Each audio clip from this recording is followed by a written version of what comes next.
Thank you. Good morning, everyone. My name is Bill Bergman, and I will be chairing this morning's meeting of the Zoning Board of Adjustment. With me is our Vice Chair, Tanetta Graham, Present, Mr. Chairman. our Board Secretary, Cheryl L. Gaston, Present, Mr. Chairman. our Board Member, Tyo Nguyen. She should be here any minute. And our other Board Member, Ryan McAdams. Present, Mr. Chairman. Also here is our Board Attorney, Hillary Emerson, and our ZBA Director, Ian Haggerty. This hearing is being recorded. It will be posted on the ZBA website. By participating, you consent to being recorded. This is an in-person meeting with remote participation, whether in person or on Zoom. If you are called to speak, please state and spell your name, wait to be sworn in, and then state your name each time before testifying in the future. To enter an appearance, enter the address on the Zoom webinar, speak with a staff member,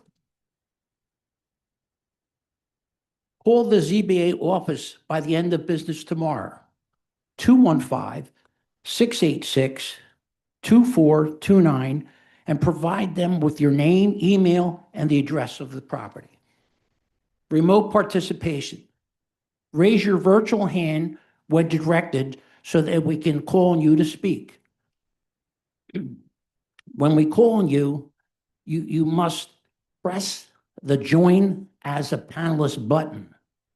Use the Q&A for procedural issues only and do not mention the case. If you're joining by phone, press *9 to raise your hand and *6 to unmute. In person, get close to the mic so that all in attendance, including the court reporter, can hear you. No talking, eating, or drinking during the hearing. Aggressive behavior will not be tolerated. In case of an emergency, follow the staff directions. The exit is the 2 doors in the rear. The closest stairs is to the left. In the event of an evacuation, please go to Love Park, which is across Arch Street, and remain there until we can call on you, so we can count on you. Let's look at our schedule for today.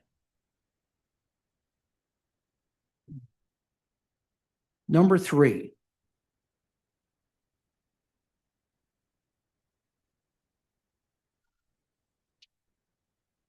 MI 2025-001-047-2006 Bellevue Street. That case is continued until that case is a attorney moving party. Number 5.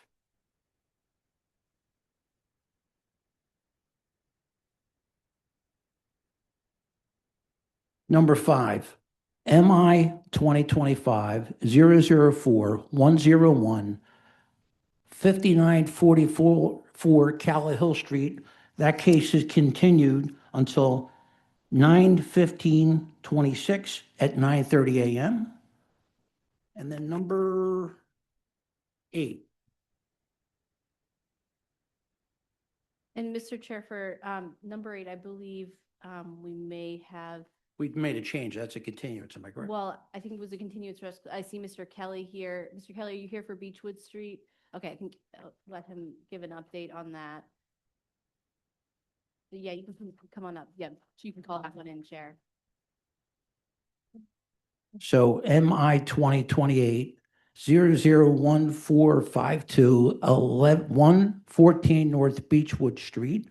We're going to intend to continue that case. Am I correct, Hillary? So we received a, well, let's bring on, it's either Alan Nachimson or Alex Goldberg, and they're representing the appellant now. They had submitted a request for continuance, but I understand that the violation may be withdrawn by the city. So I want to give Mr. Kelly a chance to speak with the record. And here comes Mr. Goldberg as well. Kelly, could you please state your name and spell it for the stenographer? Jim Kelly on behalf of the city, Kelly. Yeah. Okay, well, there you go. There you go. Kelly, Kelly. Do you swear or affirm to tell the truth, the whole truth, nothing but the truth? I do. Counsel? Sure. So this violation has been closed by the city. I understand Mr. Goldberg's request was to continue the case until that shows in Atlas. It was closed on Eclipse yesterday and shows that way. It usually takes a day or two to hit the public facing side. I don't have an objection to the continuance, but it's closed. Or you just want to give it a date and then we'll pull? We can let Mr. Goldberg respond and swear him in. Where's Mr. He- Goldberg? He's right there. He's- ALEX Oh, yeah, GOLD. there you go. Hey, state your name and spell for the stenographer. Alex Goldberg, ALEX GOLD BERG. Do you swear or affirm to tell the truth, the whole truth, and nothing but the truth? I do. Mr. Goldberg, how do you want to proceed with this? Just as Mr. Kelly stated, I think my client would feel more comfortable until it shows as closed on the public facing records. So we're prepared to withdraw the appeal at a future date, but until Okay. then, we'd like to. So this case is continued to 9/15/26 at 9:30 a.m. Thank you. Thank you. Right. So we go to number one. Am I correct? Yep. No, not number one. We're number two, right? Number two, right? Yep. Number two. MI 2024-005 972 4532 Blankenton Street, Blankenton Street. There's a Spanish interpreter for this case.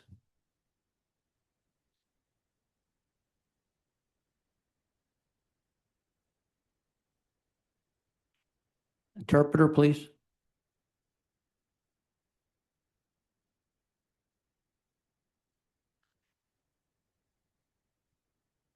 No. No. We're waiting for the interpreter.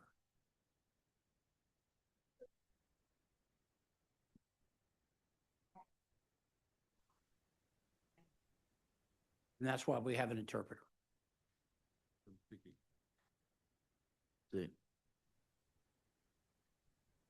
Good morning, Your Honor. Good morning, members of the board.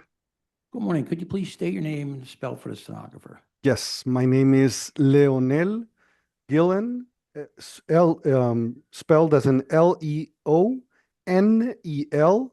Gillen spelled Guillen.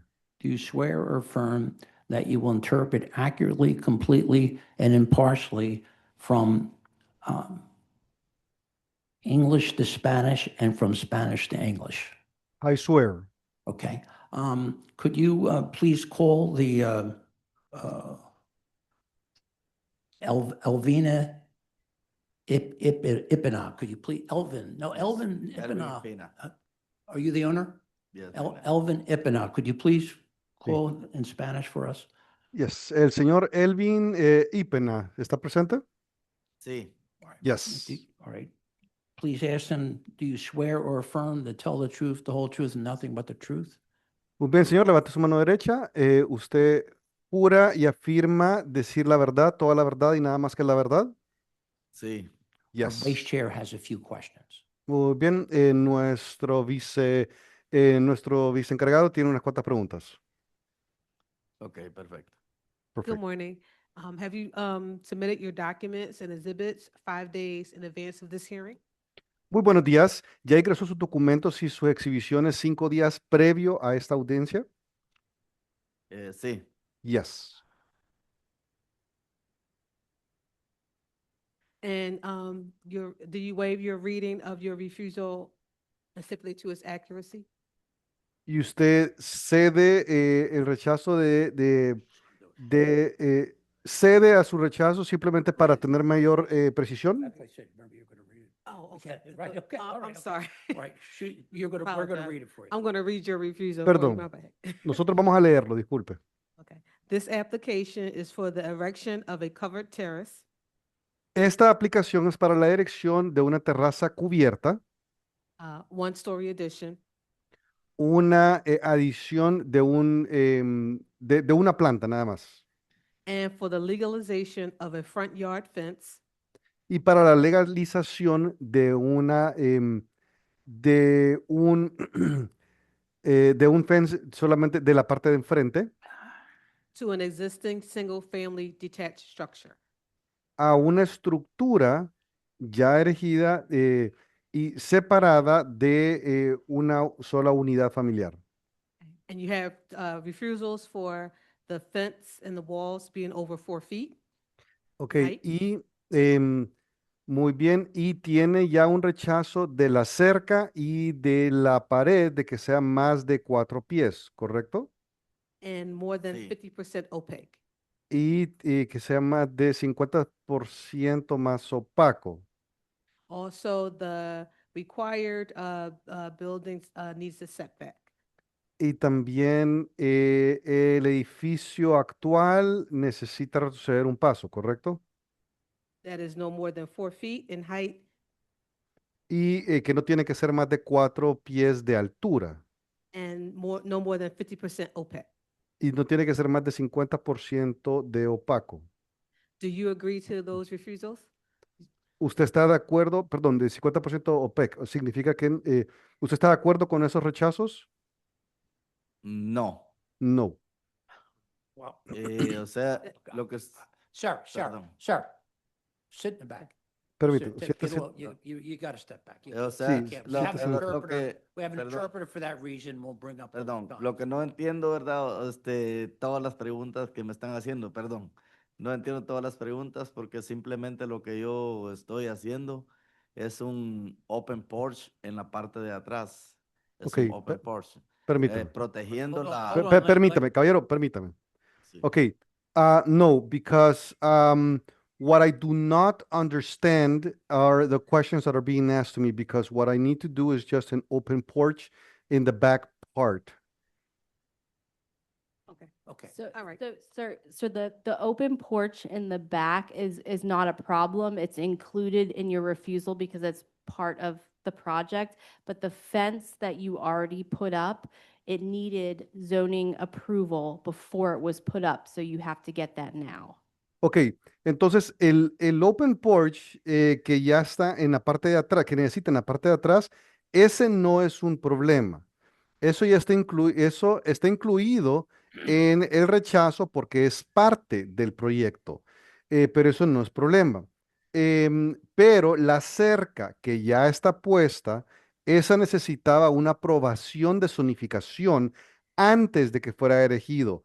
Y por eso es que por eso está acá en este momento, para ver si la puedo obtener. Ok, perfecto, sí entiendo.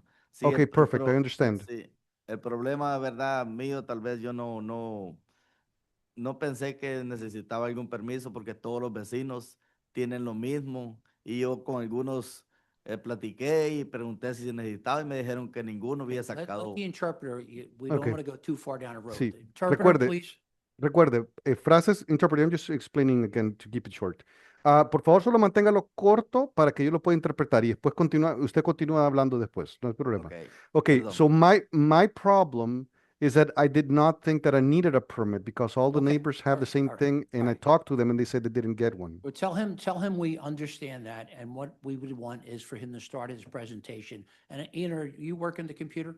Why don't Muy we bien, start your presentation and tell us everything you've done? And we'll Muy go bien. through the photos and you can talk off of that, okay? Muy bien, entiendo todo lo que usted me está diciendo, perfecto. Y lo que queremos ahora es que comience con su presentación. El que sea que va a trabajar en la computadora va a ir pasando las fotos, ¿está bien? Y usted me va a ir hablando acerca de esas fotos. Ok, ¿Ok? So why don't you start? Comience. Well, you have photos here too, am I correct? Usted You tiene see the fotografías photos up acá. top? Why don't we go, you have all the photos, Ian? Usted tiene toda la fotografía, ¿verdad? Yes.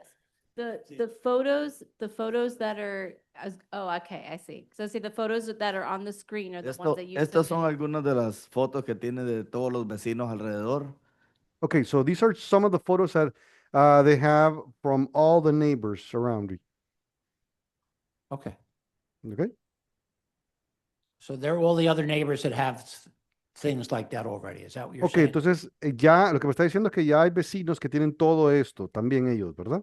Sí, la mayoría de vecinos tienen todas estas bardas alrededor, entonces yo por esa razón pues lo hice porque como es para la parte de atrás, no es al frente, ¿verdad? Entonces ahí pues mis niños salen a jugar, Well, let ¿verdad? the interpreter Ok, go slow. Entonces como una privacidad, pensé yo, privacidad. ¿verdad? Ok, permítame. Okay, so yeah, most of the neighbors have these type of fences, and that's why I did it.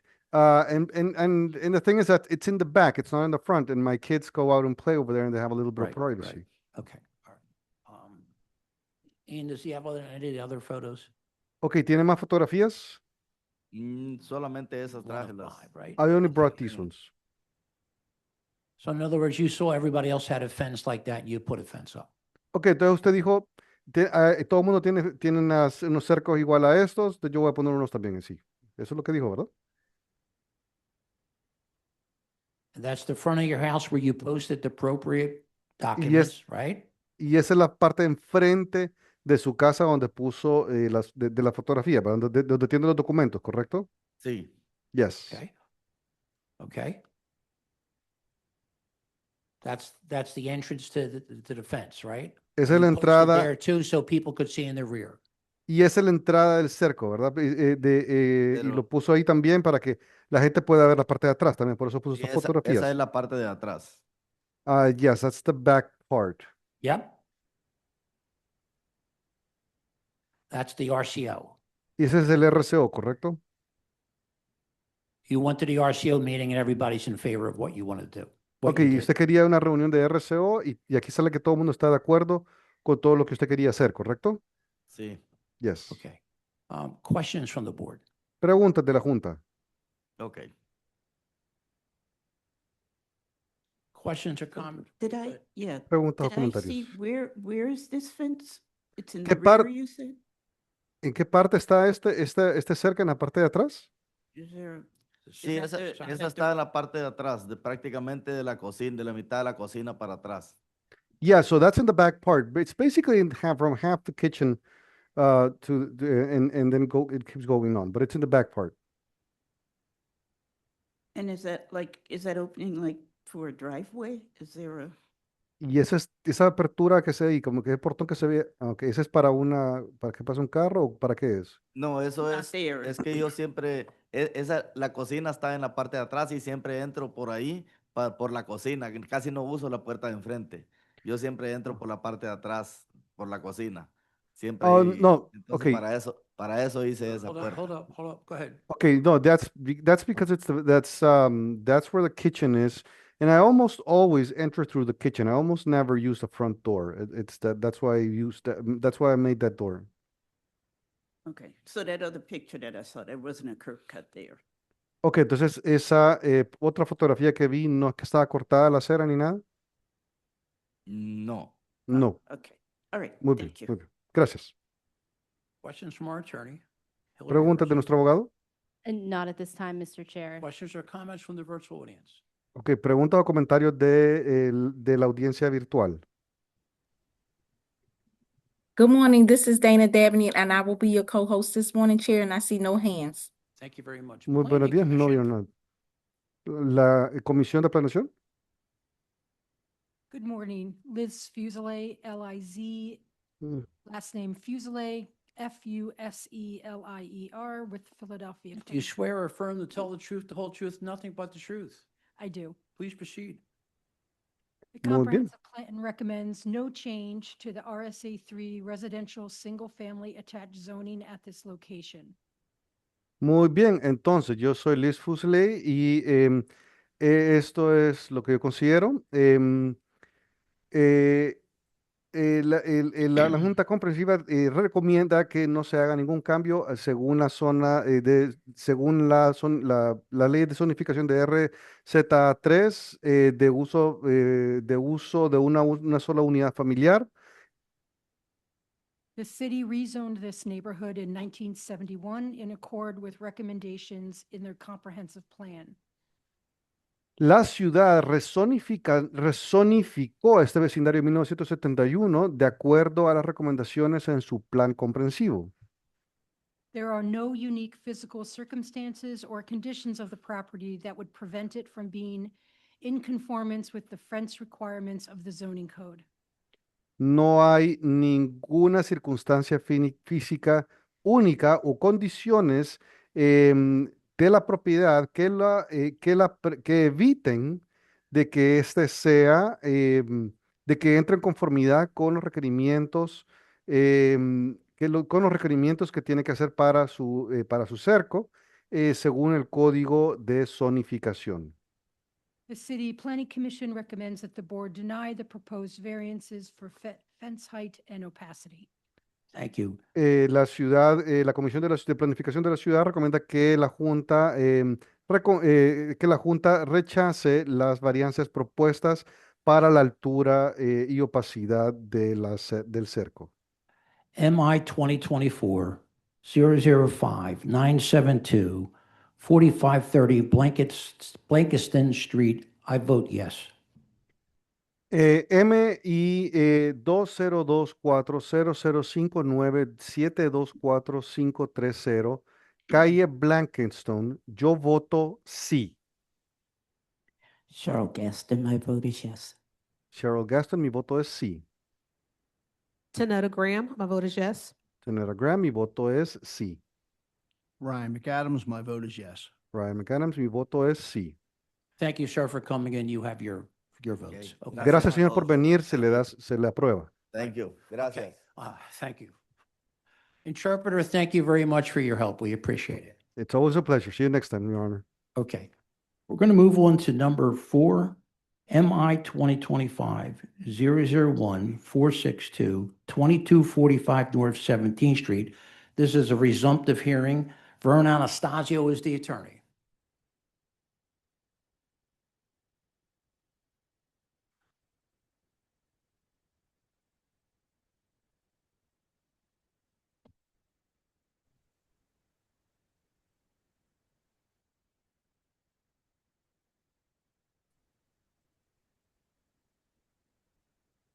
Morning, Mr. Chair, members of the board. Good morning, counsel. Could you please state your name and spell it for the stenographer? Yes, it's Vern Anastasio, Anastasio, on behalf of Mr. Rudy Tafani.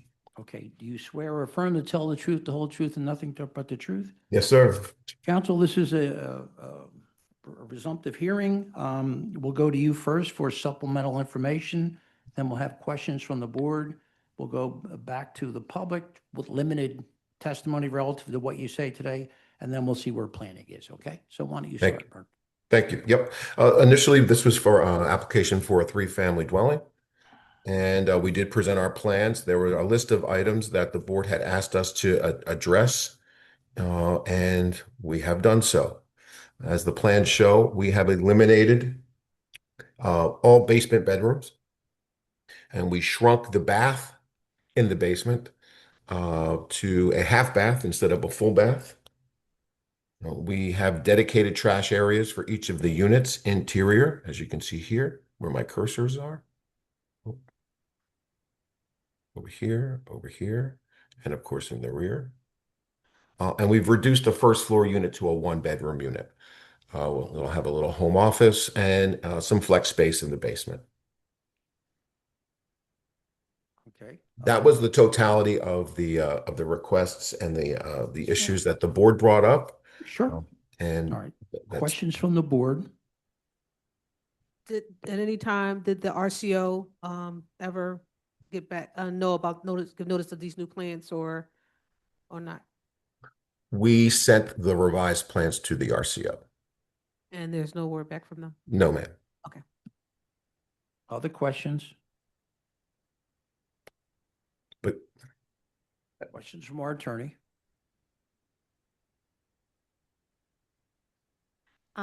Just to confirm, the roof deck that was originally proposed in these plans, that has been eliminated, correct? that's correct. And that was per the RCO itself.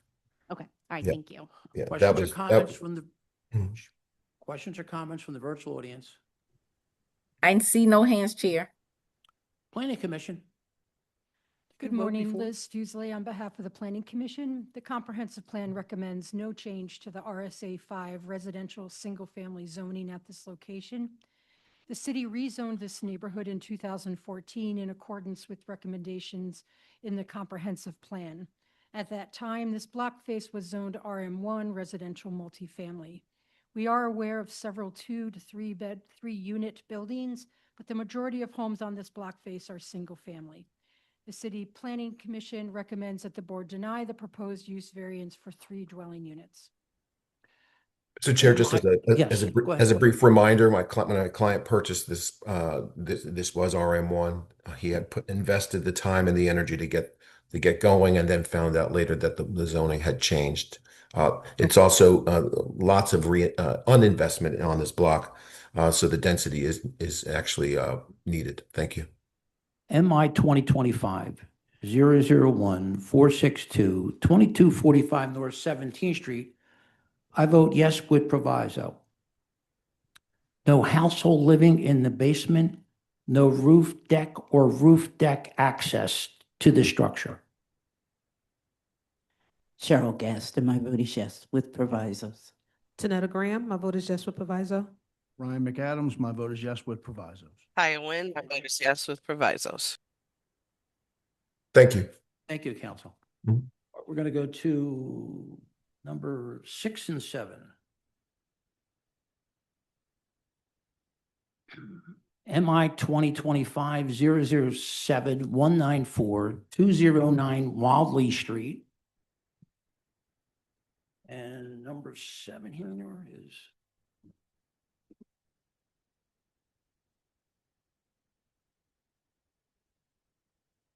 and number 7 is MI 2025-007-534-211 East Wildley Street. Council, could you state your name and spell for the stenographer? Good morning, Mr. Chairman and members of the board. Adam Laver of Blank Rome on behalf of Wildy Street Partners LLC and its principal, Henry Siebert, S-I-E-B-E-R-T. Mr. Siebert was with us for the first hearing in person. He's participating virtually this morning. Do you swear or affirm to tell the truth, the whole truth, and nothing but the truth? Yes, Chairman Bergman, I do. Council? Yes.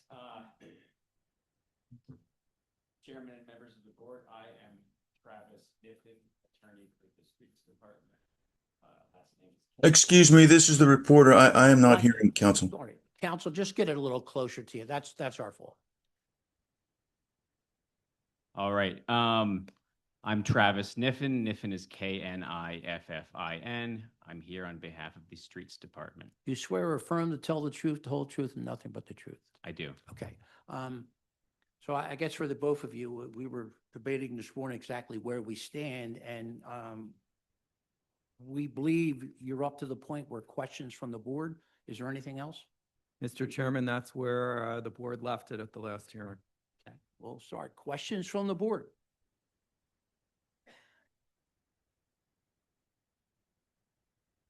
Okay. Questions or comments from our attorney? You know. Not at this time, Mr. Chair. Questions or comments from the virtual audience? I see no hands, Chair. Planning Commission.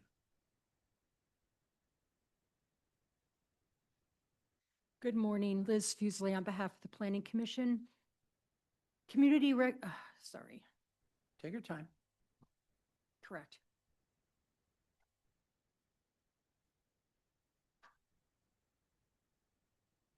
The comprehensive plan recommends no change to the RSA 5 residential single-family zoning at 209 or 211 East Wildey Street. The city rezoned this neighborhood in 2015 and a community requested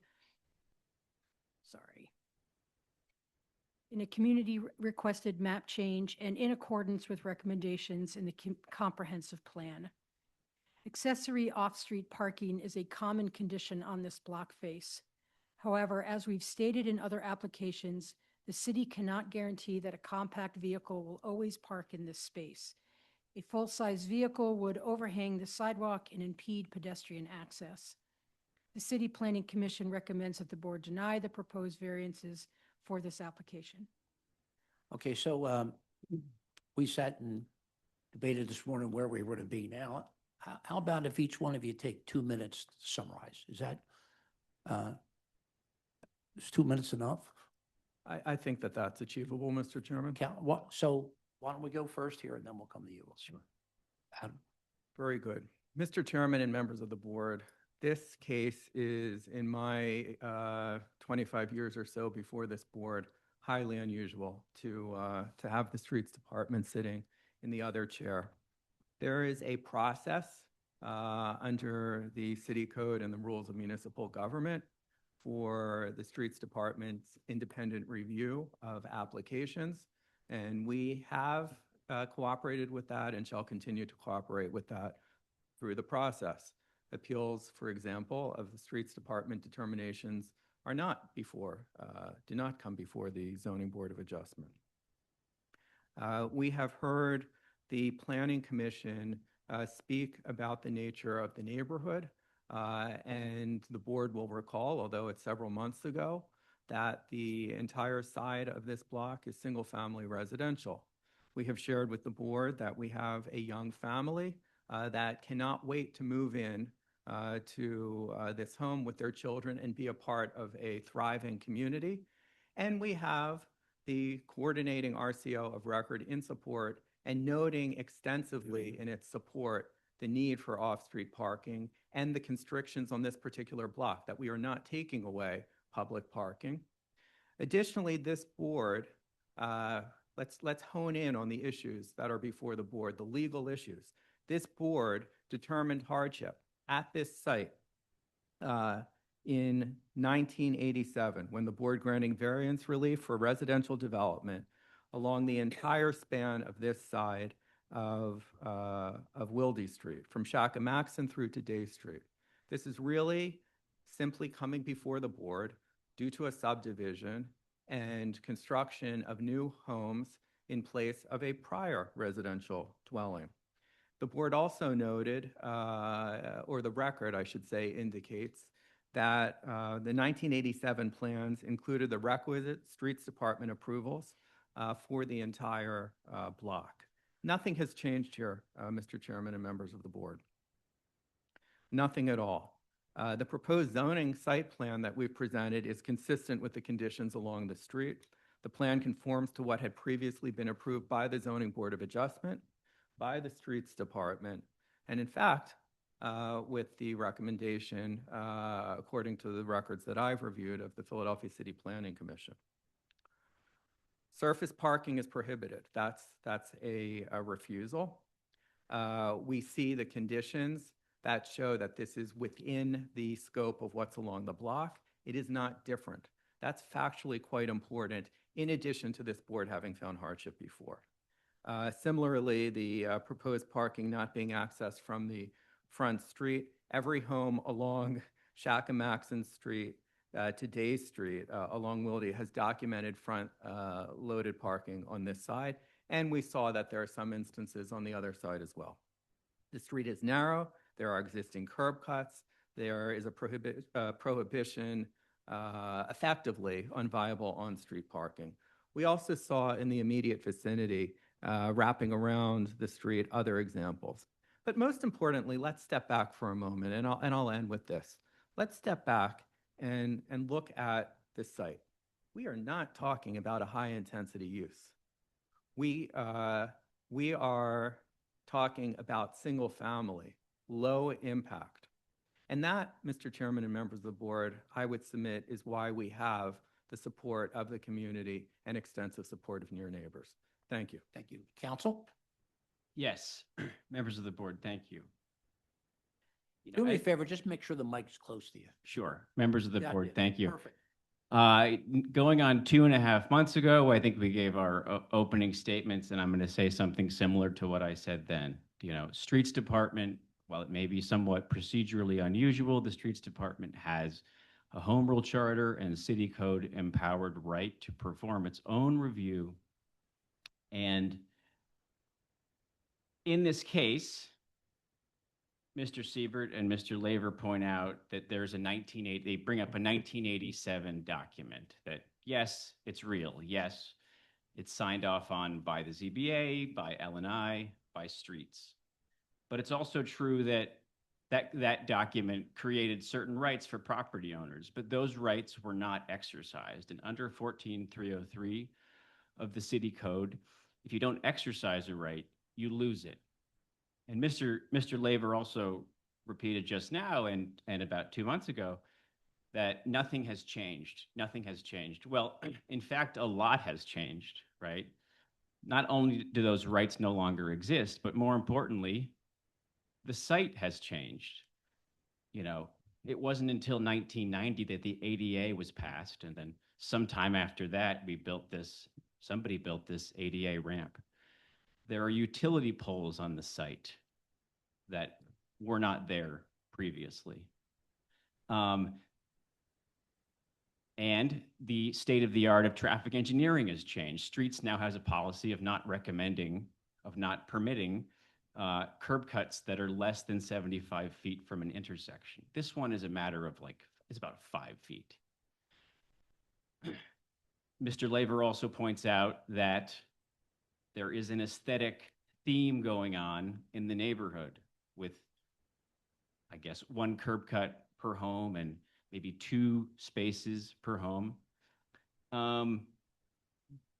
That's a question of visual harmony, but what Streets reviewed here was the safety of putting in a new curb cut, one that did not pre-exist, one that was never built pursuant to the rights of the 1987 approval, and one that presents new site-specific safety challenges. And so for that reason, my client, the department, believes it is unsafe for an additional curb cut to be built so close to that intersection. Thank you. Okay, I want to thank the both of you for your presentations. And let me say that I certify that I've watched the video from the prior hearing and also read numerous pages that Hillary sent me of notes from the meeting. So what we're going to do is we're going to vote on this next week. Next Wednesday morning, we'll vote at 9:30 a.m. Okay? Thank you, Mr. Chairman, Thank- members of the board. And thank the both of you. All right? Should the board require any additional information, we're happy to provide it. Right. Thank you. Thank you. Okay. Number 1. Thank you. Number 1, MI 2021 004 541 251 Ripka Street. David Orphanides is the attorney, and Joshua Griner is also representing the protestants. Good morning. We'll start with David. David, could you please state your name and spell for the stenographer? There we go. David Orphanides, last name is spelled Orphanides. Go ahead. Do you swear or affirm to tell the truth, the whole truth, and nothing but the truth? I do. Counsel, could you do the same? Yes, good morning, Mr. Chairman, members of the board. Joshua Grimes, Grimes. Right. And I am representing the Heritage Place Owners Association. Do you swear or affirm to tell the truth, the whole truth, and nothing but the truth? I do. Okay. So obviously, there's been a lot of testimony that we've had in the past. Our records indicate, David, that you will have your client adopt your testimony at this point. Does that sound right? I listened to the recording and it was a little hard at the end. So one was to adopt, and the second one was, there was another point where I said he was going to speak to his involvement in the appraisal. I think there were 2 things that I said. It was a little hard to hear. We'll start there, okay? And then I understand where you'll then put on your presentation, am I correct? Or you did some of it, I mean, but No,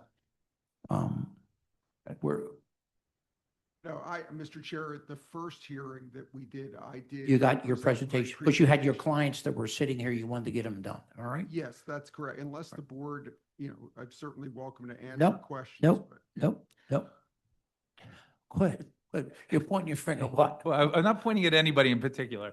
So I'm kind of doing more like this, Bill Clinton. But I think we were finishing with my my witnesses, but I still wanted to run through I'll try to run through real quickly some of the documents that I submitted, because we were just finishing the testimony at that point, but I hadn't closed because there was still some information that I wanted to convey to the board. Well, what do you want to do first? Do you want to bring your client on? Yeah, Why let's- don't we let's- bring your client on, let's then do we'll the figure people. out where we stand then, Yeah, okay? yeah, sure. What's your client's name? Ahmed Bakran. He's with BKN Realty LLC. Okay.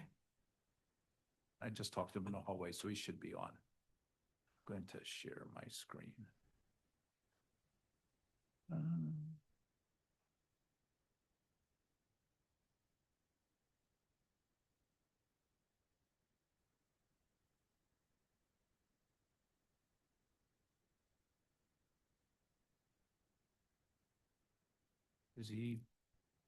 Is he on? Is he on Okay. yet?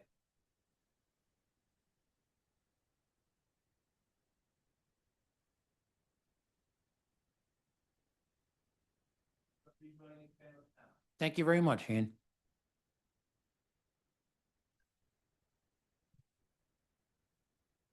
And also while we're waiting for him to join, I believe I brought Alex Duller on to adopt my statements, and there were some questions back and forth, and I never got a chance to ask him to adopt my statements. So. Who was that? Yeah, we actually brought him on towards the end, and then there were some questions I think we all had. Are the questions answered? Yeah, well, yeah, I Yeah. think we I both think had we were- questions. You just for him, want to but- adopt your testimony. Yeah, All and right, so we let's could- do that first, then we'll bring them. Or we can wait till I'm done with all the documents and then do them both at the end too. Well, I think we have all your documents. I Okay. mean, if you just want to give us an old Okay, overview of sure. what it is, that's fine. That's fine, however you'd like to proceed. But we're starting with the property owner Yeah, first? yeah, Okay. yeah. All right. That's where we had left. Right. But when I went. And then you'll have a chance to, cross too, okay? We listened, I was like, oh, wow, he never Do we- was asked questions and he never got to adopt. Is he coming on, Ian? Is he coming on? Okay. Sir, could you please state your name and spell for the stenographer? Ahmed, AHMED, Bakran, BAKRAN. All right, do you swear or affirm to tell the truth, the whole truth, and nothing but the truth, sir? Yes. Counsel? Sure. Ahmed, there were two reasons at the end of the last hearing back in April, I think it was April 9th, where we were about to bring you on to speak to. One was to adopt my statements. The other one was regarding your involvement concerning the appraisal report that was prepared by Rittenhouse Appraisals and that Mr. Carlo Batt testified to at the last hearing. And again, what's your position with BKN Realty LLC? I am a managing partner. Okay. And you were involved with Mr. Batts in not preparing the appraisal, but providing the data along with Alex Duller that served as the basis for the appraisal report and the conclusions that Mr. Batts came to and provided in that report, correct? Yes, that's correct. And just real quickly, how did you come to the financial figures and the data that were provided to Mr. Batts, that you provided to Mr. Batts and served as the basis for his appraisal report? I initially engaged with a professional estimator. The company is called Pinch Estimating, and the individual was named Patrick Conard. Can you spell who the is- name? I'm sorry to interrupt. Can you spell the name of that entity? I didn't quite make it out. Pinch, PINCH. Okay. Estimating. The word estimating is the company name. Mhm. And the individual, like the CEO of that company, whom I worked with, was named Patrick Conard, PATRICK CONARD. Okay. And can you please proceed? Yep. So I engaged with this company. The individual has 17 years of experience working in the trades for both new construction and residential and commercial projects. And then he also is a professional estimator where he's able to read our blueprints and provide estimated construction estimation costs, both soft and hard costs. And from there, that was earlier on in the project, correct? Yes. And then from then, you did your own work, correct? Yeah. You So did that work in conjunction with some of your other professionals?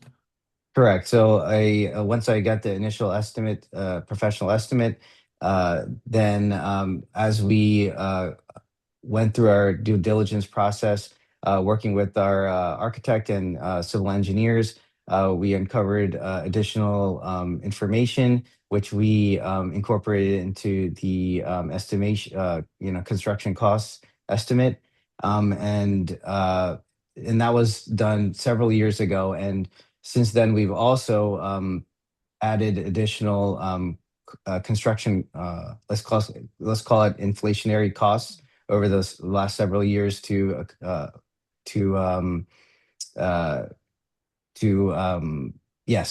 basically cover the additional construction costs that have been significantly increased over the last few years. And then we had all of that information, I took that data and validated that with different AI tools that I have access to, and which confirmed our estimate to be reasonable and accurate. Okay, so basically you took information from other experts, to come up with the financial information on your own, which you then provided, which you then checked with the AI, and AI said that you were correct, and then you provided that to. Is the AI going to testify? And I know, I don't even know where, I love the way I you don't know step where we are. yourself. Yeah. I know. I don't even know where we are in that world right now. So I haven't taken enough CLEs on any of that. So, but it's nice to know that, the computer said he was right, that so for better or for worse. So, but in the end, you came up with the numbers on your own. You used some information provided by other people, but you came up with the numbers on your own, and you came up with the conclusions or the data that you then provided to Mr. Batts, correct? Yes, correct. I have no further questions on that point. Ross? Yes, please. Just to clarify, when we're discussing these financials or how this came together, you're referring to the feasibility study? Or is it a different document? The financial feasibility that Mr. Batts prepared. That were given right before the prior hearing? Yeah. It was dated March 30th, I believe? I believe that's correct. Yeah, and that Mr. Batts, the one who prepared to testify to, yeah. Yeah, so Mr. Brockman, just was one question. It's true, is not, that there's nothing in that feasibility study that indicates the property could not be developed at the property line with no setback. Is that correct? Objection. It's just a higher cost. Objection as to the form of the question. I know this was asked a number of times at the last hearing. Are you just saying, can it physically be built? Is that what you're saying? I'm asking a question Okay. that his feasibility study indicates the property could be built with no setback, as opposed to the 35-foot setback they're proposing. It's just a higher cost to do that. Is that not a reasonable question? Yeah, I think now it is. Why don't we go with that? Yeah, no, I'm fine with the rephrased question. I believe so, yes.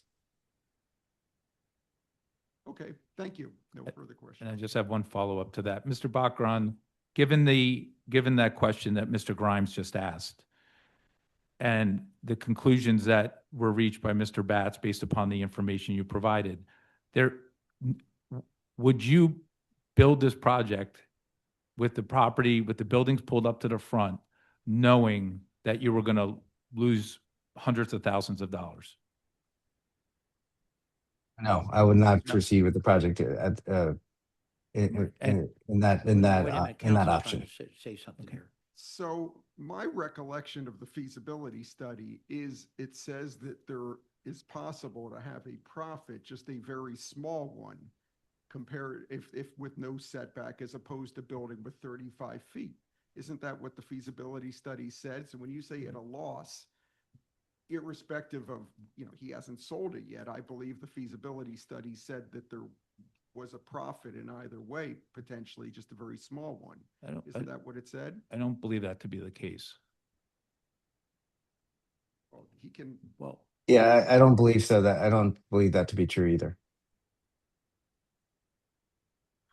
Okay, that's fine. I don't want to take the time to look at the study right. Mr. Baccaran, do you know anybody who would build a project that, I mean, this is speculation, but do you know anybody who would build a project knowing that they were gonna lose money or they might lose money? No.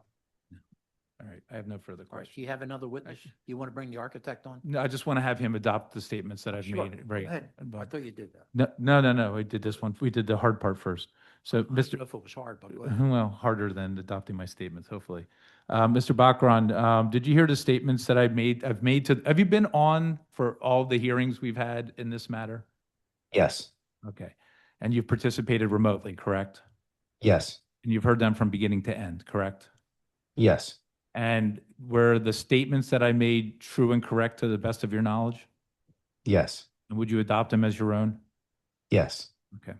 And then I think Alex Duller's on and maybe I Or could. you want to have the architect and that's the end Yeah, of your yeah. witnesses? What's that? That's the end of your witnesses? Yeah, I was just gonna have Alex Yeah. adopt my statements, yeah, yeah. Alex Duller?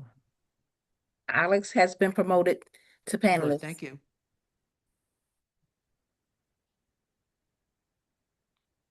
Hello, Good morning. Hello. Could you please state your name and spell for the stenographer?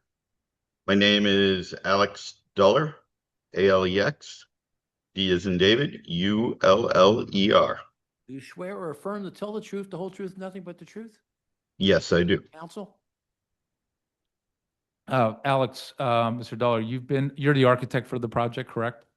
Yes, we're the And- design firm.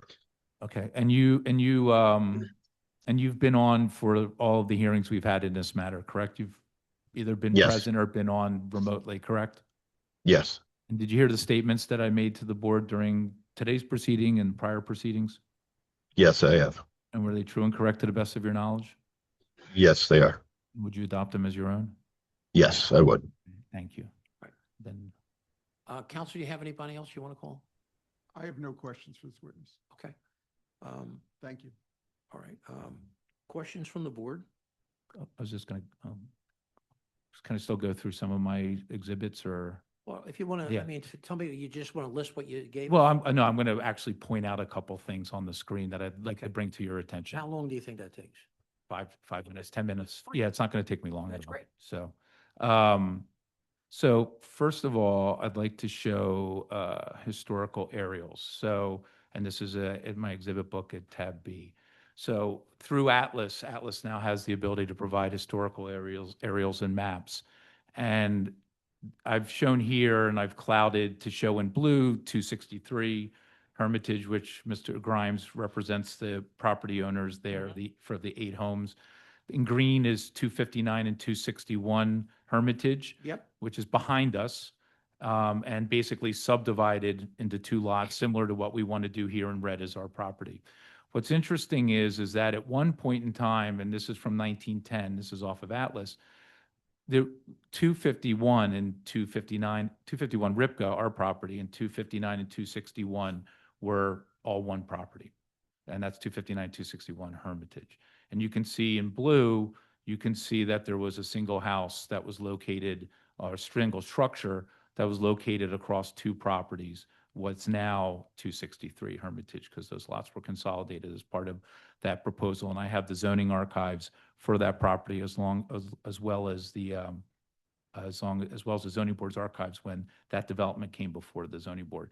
So in 1910, it was all one property. And then sometime between 1910 and 1942, you can see here that it was allowed to be developed or subdivided with 259 and 261 Hermitage split off of what became 251, and you can see here. And I think that's important because, as we've stated from the beginning, we're just looking to do what the properties behind us did. Unfortunately, we have topographical issues that those properties don't necessarily have. And you can see that in the aerials, and you can also see that in the photographs that we've provided. And I think that that's important to take note of in this case, that we're just looking to do the same thing that was done there. I think the other thing something else that I'd like to point out is that, again, let me just change the view here. I'm going to go back. So we have some street view images of 263 when it was that single structure. And you can see here And this was a structure that was demolished in order to build. And you can see this is more current before 263 was built. But you can see what was there and what was eventually developed. I think that's important because 263 Hermitage went through a process with this zoning board that I think not much unlike what we're going through. I was able to pull the zoning board's file from that case, and you can see it was calendar number 32911. There were some steep slope studies that were done. There was a talk about the differences in grade at the back of the properties. I think what's important is that you look at give me one second. Here you can see the notice of refusal that was issued, and you have a use refusal because they have multiple structures on the lot, but they also have a parking refusal, they have a side yard refusal, and a curb cut refusal. So they had parking refusals. They had a use refusal. We do not have a use refusal because we're developing ours as a matter of right. And at that time, both Ridge Park, you can see here with their letter dated April 24th, 2018, and the council person and MNC, the community group that we met with, were all against that development project and were very firm in their objection to that. I find that to be interesting here because they had side yard refusals. So to any extent that the neighbors at 263 object to our development and our front setback refusal, based upon the impact upon air and light, it's important to note that that criteria in the zoning board is based upon the impact upon air and light to conforming properties. And obviously, the 263 was granted a variance in that situation and is technically not a conforming property in that respect and that requirement of the zoning code. The other thing, and you can look at all the zoning archives when you get the chance. I'm not going to go through them, or the zoning board's archives and file in detail. The one thing I do want to show also at tab B5 is current photos of the development at 263. And I think it's important to note that some of the things that were brought up by Mr. Grimes' clients about blocking of views, which I think we all can understand and agree is not the basis for denying a variance. And we no longer have a height variance. The height variance has been removed. To the extent that there's a dimensional variance, and any blocking of views, it's because of where the building is located, and it's always going to block somebody's view. But I show pictures here that I took of 263, and showing that it itself blocks the views of the properties further up the hill and looks into the windows of the properties below it. And you can see that right here in this photograph that I've shown. You can see the property to the left, which is, I think, 265, and then you can see the property to the right, which is 261 Hermitage. So some of the same conditions that were objected to regarding the location of our property, of our proposed 2 single-family dwellings on our lot, exist and were created with the development of 263. Now, obviously, the current owners of the property, you can see how the hill drops off at Hermitage. We're not the developers of that property. They just bought it.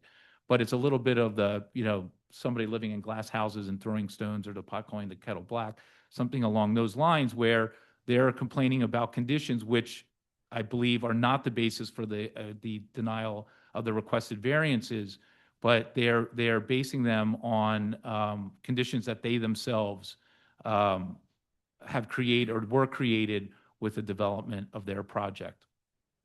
So I just wanted to point that out to the zoning board. Let me see if there's anything else. Just real quickly, administratively, we updated our tax clearance for today's hearing. We did post the property, and I did include the 14303 notice from when we met with the community group, MNC, the first time. So I think with those things, and I'm going to real quickly pull up the criteria from the zoning code for the granting of the variance. We believe that we've complied with the criteria for the meeting for the granting of a variance. I think we've shown that the unique physical characteristics of this property, extremely unique physical characteristics, not only of the property, but then at the location of the property in terms of being at the end of Ripka Street and what happens at the end of Ripka Street and how that impacts the difficulty in developing this project.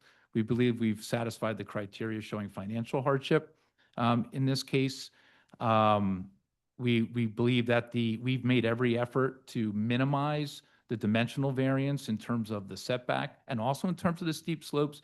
We've moved the houses out of the steepest of slopes, which is the whole reason for that criteria, into the least steepest of slopes.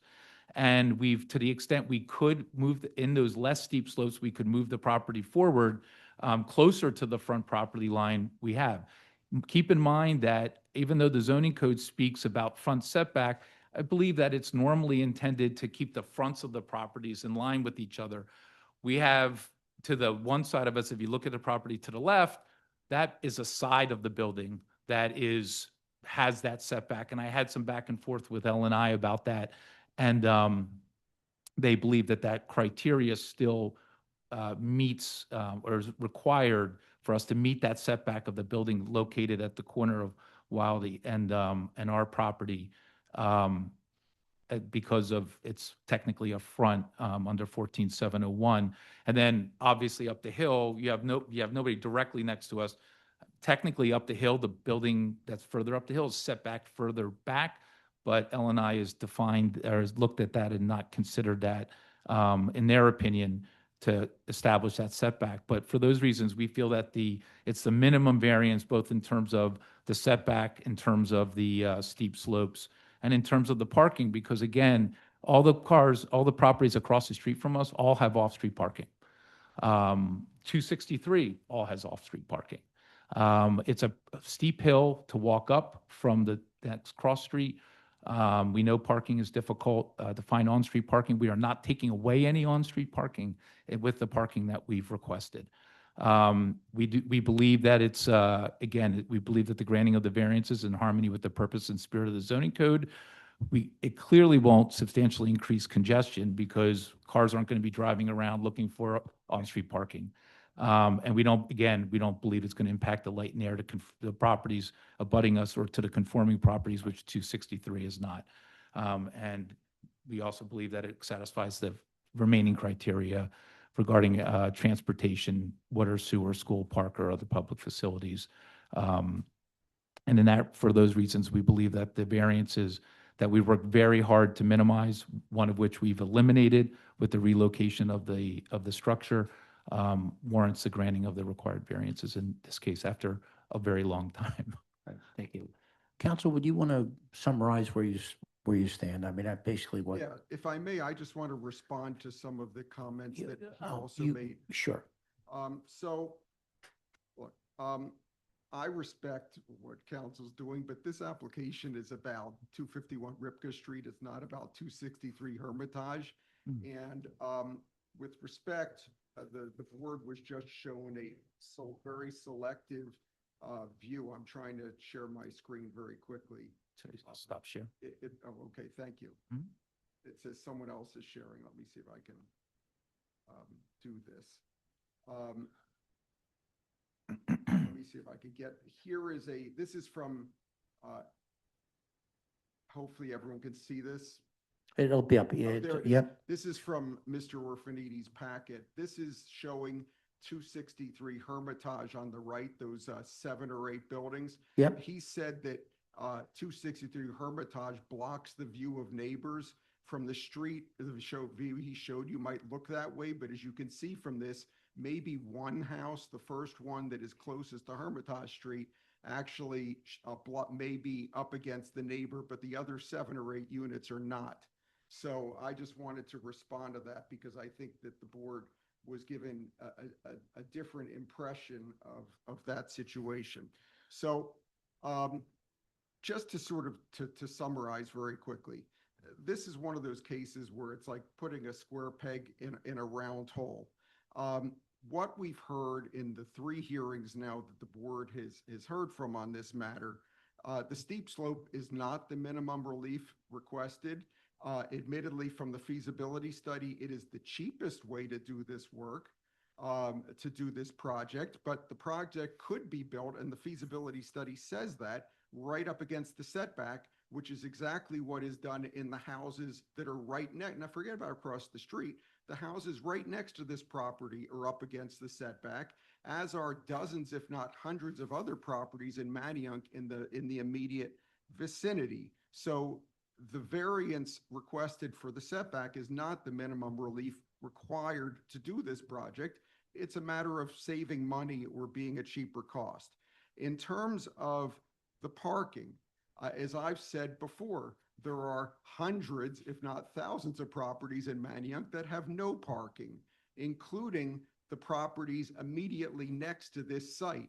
Again, not across the street, but the properties immediately going to the corner. There are 2 or 3 of them to the corner, and around the block going all the way have no parking. As many others, parking is not a requirement in Manayunk and in this zoning district. So there is no grounds for a variance for parking when it's not that way there's no code requirement, and certainly there's no parking for many other properties in Manayunk. So that really summarizes the points I would leave for the board. This project would impinge, as we just heard, on light and air for 263 Hermitage. It is not the minimum relief necessary on at least 2 of the variance requests. So on behalf of the Hermitage Place Owners Association, I would ask that the board consider denying the variance request for this project. Thank you. And just before I finish, wanted to remind, I don't know, there could be some opponents from the public who may be on that I don't represent, but I just wanted to remind the board that they hadn't had an opportunity to speak. Okay. Yeah, we'll get to that. Okay. Yeah, the only thing I was going to say is I have a photograph that refutes Mr. Grimes' statement about blocking the buildings up. Okay, right so away. you can look at that. I understand you Yeah. have that. Okay. So questions from the board? I have a question. So the primary reason for the setback is to provide parking for the 2 single-family homes? No, it's just even without, so so it works in 2 directions. And I went back and listened to Mr. Batts's testimony. So on the one side, so to move it, so first of all, I'm not sure how to say bringing it in front of the property is the steepest of slopes. There is almost 90%. So clearly by moving it out of that, we're minimizing that variance. The problem is that to put the building, and Mr. Duller testified to this, is that to stick the building at the front, even if that's not parking, just to come in off the ground floor and walk into the building, unless you're going to kind of come up a ladder or come up crazy steps up to get to the upper 2nd floor, you're going to have to dig into that building. What we're doing is we're pushing it back and we're floating it in a way. And we've moved it forward. We've moved it through the beginning of the project. We've moved it, I think, 15 feet, considerably forward. But so whether that's just to get into the building or whether it's for parking, you're going to have to excavate that. The other problem is what that does is, and Mr. Duller testified to this, you have the ground floor. Let's say that's even you're walking in at the cellar level. That's below grade. But that even puts the next living level, the main living level, let's say, the common area, partially below grade as well. So you're digging out just to get even your living space. You're digging all that out to get there. That's on the one side. So you have all that additional cost that you don't have, and it was in the appraisals, in the evaluation, between building the building itself. The other issue you have is that without the parking, Mr. Batts testified this. So you have the price going up, and then you have the sales price coming down because now you don't have the parking. You don't have at least the parking for the Upper Hill project or building because of the grade and where the, not only just the grade, but where the street ends. And Mr. Duller said, we've been trying to find out, I mean, you'd have to build this crazy supporting, like to hold the hill back, to dig the hill out, to extend the street past the full length of our property. But then even if we're left with the one, so we lose one completely, or 2 spaces, because Mr. Duller said stacked, and we're not stacking on top. It's what we call shotgun, back tail to toe or tail to front. But you lose the one, and then you lose one, possibly 2, because it depends how deep you want to go. Like, again, to go deeper, you now need to dig out more bedrock if you're going to still have the one stacked. Whereas if you're just going to do the one, you're going to have less sale. So more cost, less resale, less marketability also because it's a house without parking versus a house that has parking. That isn't taking away any on-street parking. So between those two, and that's where we land up seeing like the loss for the project. And the financial and physical difficulty. It's also going to disturb the neighbors a heck of a lot more. You got to blast and you got to dig out all that bedrock. So during that process too, it's going to be a lot more difficult for everybody to create a project or create the houses at the front versus the houses at the back. If I may, just to remind the board, the houses immediately next to this property going down to the cross street are right up at the setback. They don't have the topography this property has. Yeah. I didn't know this. Sorry. Yeah, sorry. The topography may be different, but again, what we're hearing, and look, I'm looking at page 17 of the feasibility study. This is a financial analysis you're hearing. It is not a hardship analysis. I don't know, we are taking the developer's word for what he thinks he could sell the property for. I don't have an expert to but he could sell it. It would be either at less profit or even at a loss. But respectfully, I don't know that his ability to make a profit should be the main determiner for whether you grant a variance, particularly given the other factors we've discussed with this property, and also because the immediate houses next door comply with the zoning code, which is they're built right up against the setback with no setback. Other questions? Okay. Questions from our attorney? Not at this time, Mr. Chair. Questions or comments from the audience? And I think what I'll do is, before I go to the virtual audience, I'll go here first. John, are you going to testify? Yeah, come on. Why don't we, Do you want me to move? yeah, why don't you give John a seat? I mean, that way.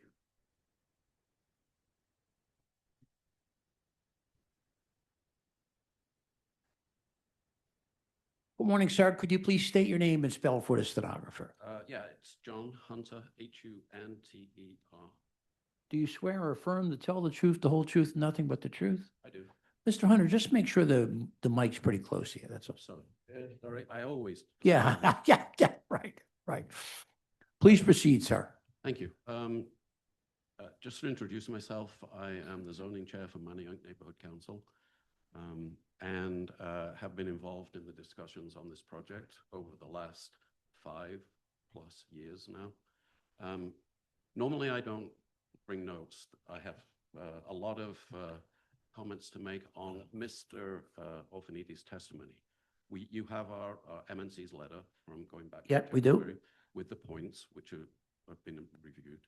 But in addition, in the 2.5 hours of testimony from Mr. Orphanides, there's a lot of things that we want to address. And so Go ahead. I'm sorry, I'm testing your patience and going. No, you're not. You're not. We're I don't want to say this too loud, but we're a little ahead of schedule. A little ahead of schedule. And we probably want to stay at that point, but go ahead. I may never hear that again on a case that I'm involved in. You were done testifying. That's why I said it. Go ahead. You are ahead because I came in and the case had already started. Right. Let's go back a little bit. When this case was presented to MNC as the coordinating RCO, there was a different attorney, as Mr. Orphanides has said, Leo Mulvihill, and it was a slightly different scheme. It's gone through some modifications. We were familiar with the site because of the previous case, which has just been unearthed again and referred to, which was 263 Hermitage, which we opposed. And we opposed it not, as Mr. Orphanides said in his January testimony about it being similar. It was for very different reasons. That property had a twin house, existing house, a fine house at the property, which could have been retained. It was to be demolished. And then there was a row houses proposed behind it. Because it took up so much of the site, it also required stormwater management, which required a rain garden at the front of the site. So it was a very alien proposal to the surroundings. And those were the primary reasons that we opposed it. At the hearing, your predecessor, Chair Boumgen, hinted at, I'll put it as weakly as that there could be a compromise, reducing the number of houses that would be extended into the site. And the developer jumped at that suggestion and reduced the number of houses to 8 from 9. So there was a space at the back of the site plus the rear yard setback that was left, and you can see that from the aerial photographs. At the hearing, the developer also made assertions, which I understand he subsequently made to the purchasers of the houses, that he owned the site below 263, which is 251 Ripka, and that it wouldn't be developed. And we lost that appeal, as obviously the houses were built. And then we were surprised when we were informed that there was a new developer for the site. It would be developed. And knowing just how difficult that site is, we were very surprised. The site, as has been explained, hasn't been developed as far as we can see, ever, but it's surrounded by different vintages of developments, particularly down on Wild Street and the ones on Herbert Street, say 1900 in rough numbers. The ones on Ripka Street in the 1960s, and that's probably when the extension of Ripka Street came up, Ripka Street up the hill, and it stopped immediately as soon as it could where the houses were being developed. And then there was 263 that was developed. And during that period, clearly, and it's not unusual, there was a lot of potential for dumping, erosion, and whatever else on that site. So it didn't really surprise us that there was so much vegetation and fill at the entrance to the site, which is characterized understandably as steep slopes. But what we found in the past with other such developments, it is fill, and it is a concern for erosion, but it isn't all necessarily rock. So when we were discussing the scheme with Mr. Mulvihill and looking at alternatives, our immediate response was, why don't you put the building, whatever you're building, where the zoning code tells you to with 0 setback for an RSA 5. Put it at the front of the site where you minimize the disturbance for the whole site. And also, it's likely that a lot of the thing that you're looking at is fill, which can be easily excavated and not necessarily all rock. In addition to that, at that time, there was a height refusal. So there was this building which was set, 2 buildings, 2 houses, set 50 feet back from the road and spanning from side to side of the property lines, which meant that one of the houses, the side of the houses, which inevitably is blank, extended up, according to the refusal and the way it was calculated, 45 feet above grade, plus a 10-foot high pilot house on top of that. And that side of that building was 10 feet away from these new houses costing $750,000, which were looking directly at that property. And we considered that to be the least favorable solution and asked them to look at other solutions, including the opportunity of not only looking at the front of the site, but also recognizing that at the front of the site, because that one house had been omitted during the ZBA hearing, plus the rear yard setback, there was an opportunity not to block any of the houses. So we weren't against building something, but we were certainly appalled what was proposed. I think it's also interesting to look at, and again, I don't know what you make of it, but the developer who developed 263 was a smart developer. He did quite a lot of local developments. He knew the circumstances of Manayunk and steep slopes and rock formations, and he chose to sell the property that he owned for $251 Rutger. He not only sold it, he sold it for $30,000. And we'll talk about later Mr. Batts' testimony as a real estate appraiser. Mr. Batts, in his report, values the property at $200,000, 2 $100,000 lots. So our immediate response was, whatever you do, first of all, you've got a lot of latitude of money that you have to spend. And secondly, caveat emptor. If you're going to build this, go into it with eyes wide open and don't plead hardship for financial stress immediately. For whatever reason, and we don't know why, our public meeting as Mr. Orphanides has shown, opposed the scheme, as did Ridge Park. And it went quiet. I think it was just generally continued, and the scheme was continued as been allowed to for all this time. Eventually, we were contacted by Mr. Orphanides. Mr. Orphanides, we've dealt with before on various other projects. He said he introduced himself. He's been taking over the project and would like to talk to us about the scheme. And we were happy to do that. So we gave him our viewpoint, which I'm sure was totally different from Alex Dollar's viewpoint, who's the architect. And we suggested that, that there was an alternative scheme. And what Mr. Orphanides did, and I think he will confirm, is he said that he wanted to gain more information about the site to understand what the constraints were. The building, the original scheme went forward to the site. It drove a drive aisle down the center of the site and had two staircases at the side.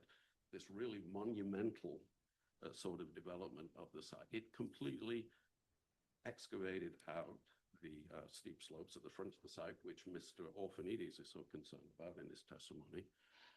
And so what Mr. Orphanides did was to take the recommendations to the client to have a geotechnical survey, which is normal, but you don't necessarily do it at zoning level, you do it at building permit. And also to really investigate where the front of the site was, what the width of the site was, one of the constraints, which we thought was wise. That then produced yet another delay that we heard nothing for a long time. And then eventually he came back with a solid proposal for a review by our zoning committee and then the public committee, which is the scheme that's before you now. And what that scheme did was, as you see, develop only half of the site, the 22 feet to the south, downhill, which seemed reasonable.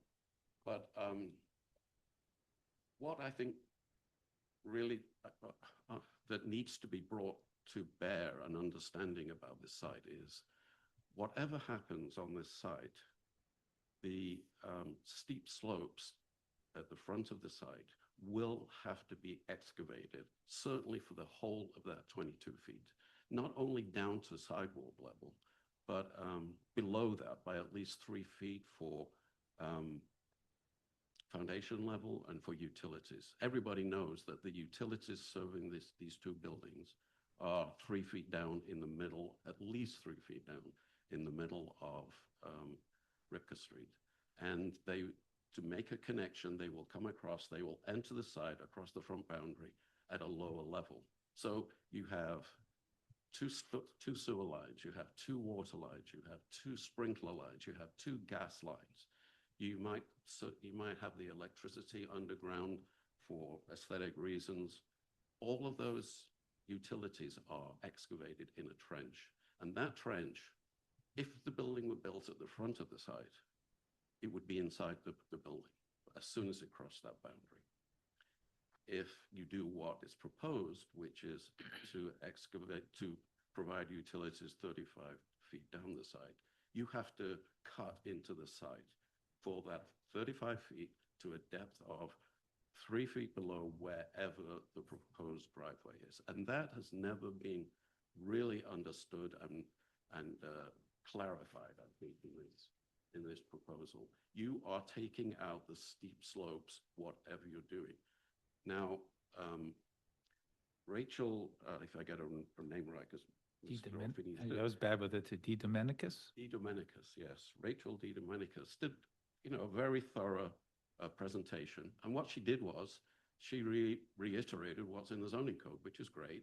And she also really stated what was required by the Planning Commission to review the erosion and stormwater control systems for the site. But also under Mr. Orphanides' sort of questioning, she implied that the other half of the site to the north, at the front of this boundary, would not be disturbed. It would be just contained conveniently and neatly by a retaining wall. And that also is not the correct situation, because again, for a retaining wall, the retaining wall has to extend down to foundation level. It has to be below frost line. And in order to build a retaining structure, that form a rectangle, you pretty much have to excavate down, form the foundations, build a wall, and then backfill behind it. So it's an active retaining wall in the long term. So considering the whole of the site development, pretty much most of that site at the front of the site will need significant excavation below the sidewalk level. And there isn't even a sidewalk there at the moment, but there will need to be. So I think that puts a different understanding on why we were so committed to whatever the proposal was, it should be at the front of the site and not to the rear of the site. I also think that what we should talk about, if I just look at my notes for a second, because there's quite a lot to go through.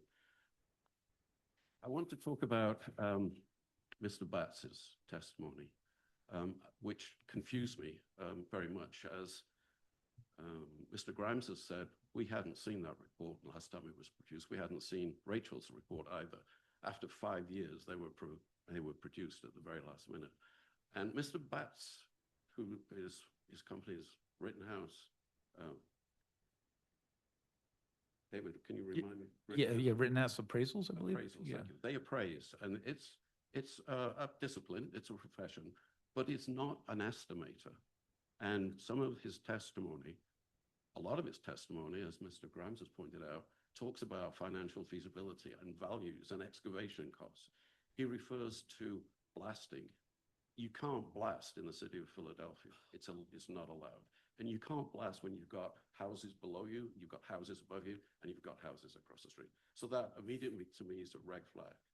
Also, I have to take issue specifically, and as Mr. Grimes did at the last hearing, when he asked about the cost of how could pushing a building back 35 feet on the side be less expensive than having it at the front of the site. And his answer, I'm afraid, I believe, is nonsense. Because as I've already said, the utilities have to enter the site at the same level, whether it's at the front of the site or the back of the site. If the building's at the front of the site, that's it, that's the cost. If the building is 35 feet, you've got the excavation and utility costs for that 35 feet. It inevitably costs more money. So I haven't analyzed and looked at all of Mr. Batts's, but an appraiser is not an estimator in construction. He is dealing with figures that he might have got some of the numbers from Mr. Dollar in terms of removal, but Mr. Dollar doesn't know about rock removal and fill removal. He doesn't know how much it is. And so I wanted to come on to the next thing, which is the geotechnical report. Again, Mr. Orphanides, in his sort of examination of our letter, seemed to misunderstand what we were saying. The geotechnical report is really a guess estimate. What you do is you drill down in a certain number of locations on the site, and you go vertically as if you were drilling for oil. And you take samples of the soil as you go through it, and then you get to a point which is called, or you look for a point which is called refusal. Refusal is when you hit rock, and the drilling machine is calibrated to then stop at that rock. That information is then, and it's, I think from Mr. Dollar's testimony, it was either 3 or 4 drilling points that were taken. And I don't know where they were exactly, but this is a little more challenging in this proposal, because do you take the drilling points at the front of the site, or some at the front of the site and some 35 feet back, because you really want to know what the conditions are where the houses are being built, because that's the foundations that you'll be designing. So all we were trying to point out is that the investigation produced information on 4 points. And from that, guesses were made by the geotechnical consultant, by the architect, but they don't know. They don't know where the rock is. And then again, coming back to something that has appeared for a long time on Mr. Orphanides' proposal, was the section through the site. He showed one section through the site. And that one section, I don't know where it was, but I think it was in the middle of the site. And if you remember from Mr. Orphanides' long description of the site, the front of the site is doing this, or your way around is doing this. The rest of the site is doing this. So when you try and take a section through a site, anywhere you take the section, it's changing every foot. And you can't represent what's going on the side by one section. To me, it's like those horrific medical documentaries where you see doctors analyzing the brain and they take millimeter slices through the brain because every millimeter is changing. This side is changing. And it was interesting that the section that was shown on the screen for a long time at the last hearing showed a one-line profile, which is where the existing topography is, and then a dark shaded area, which supposedly showed where rock was.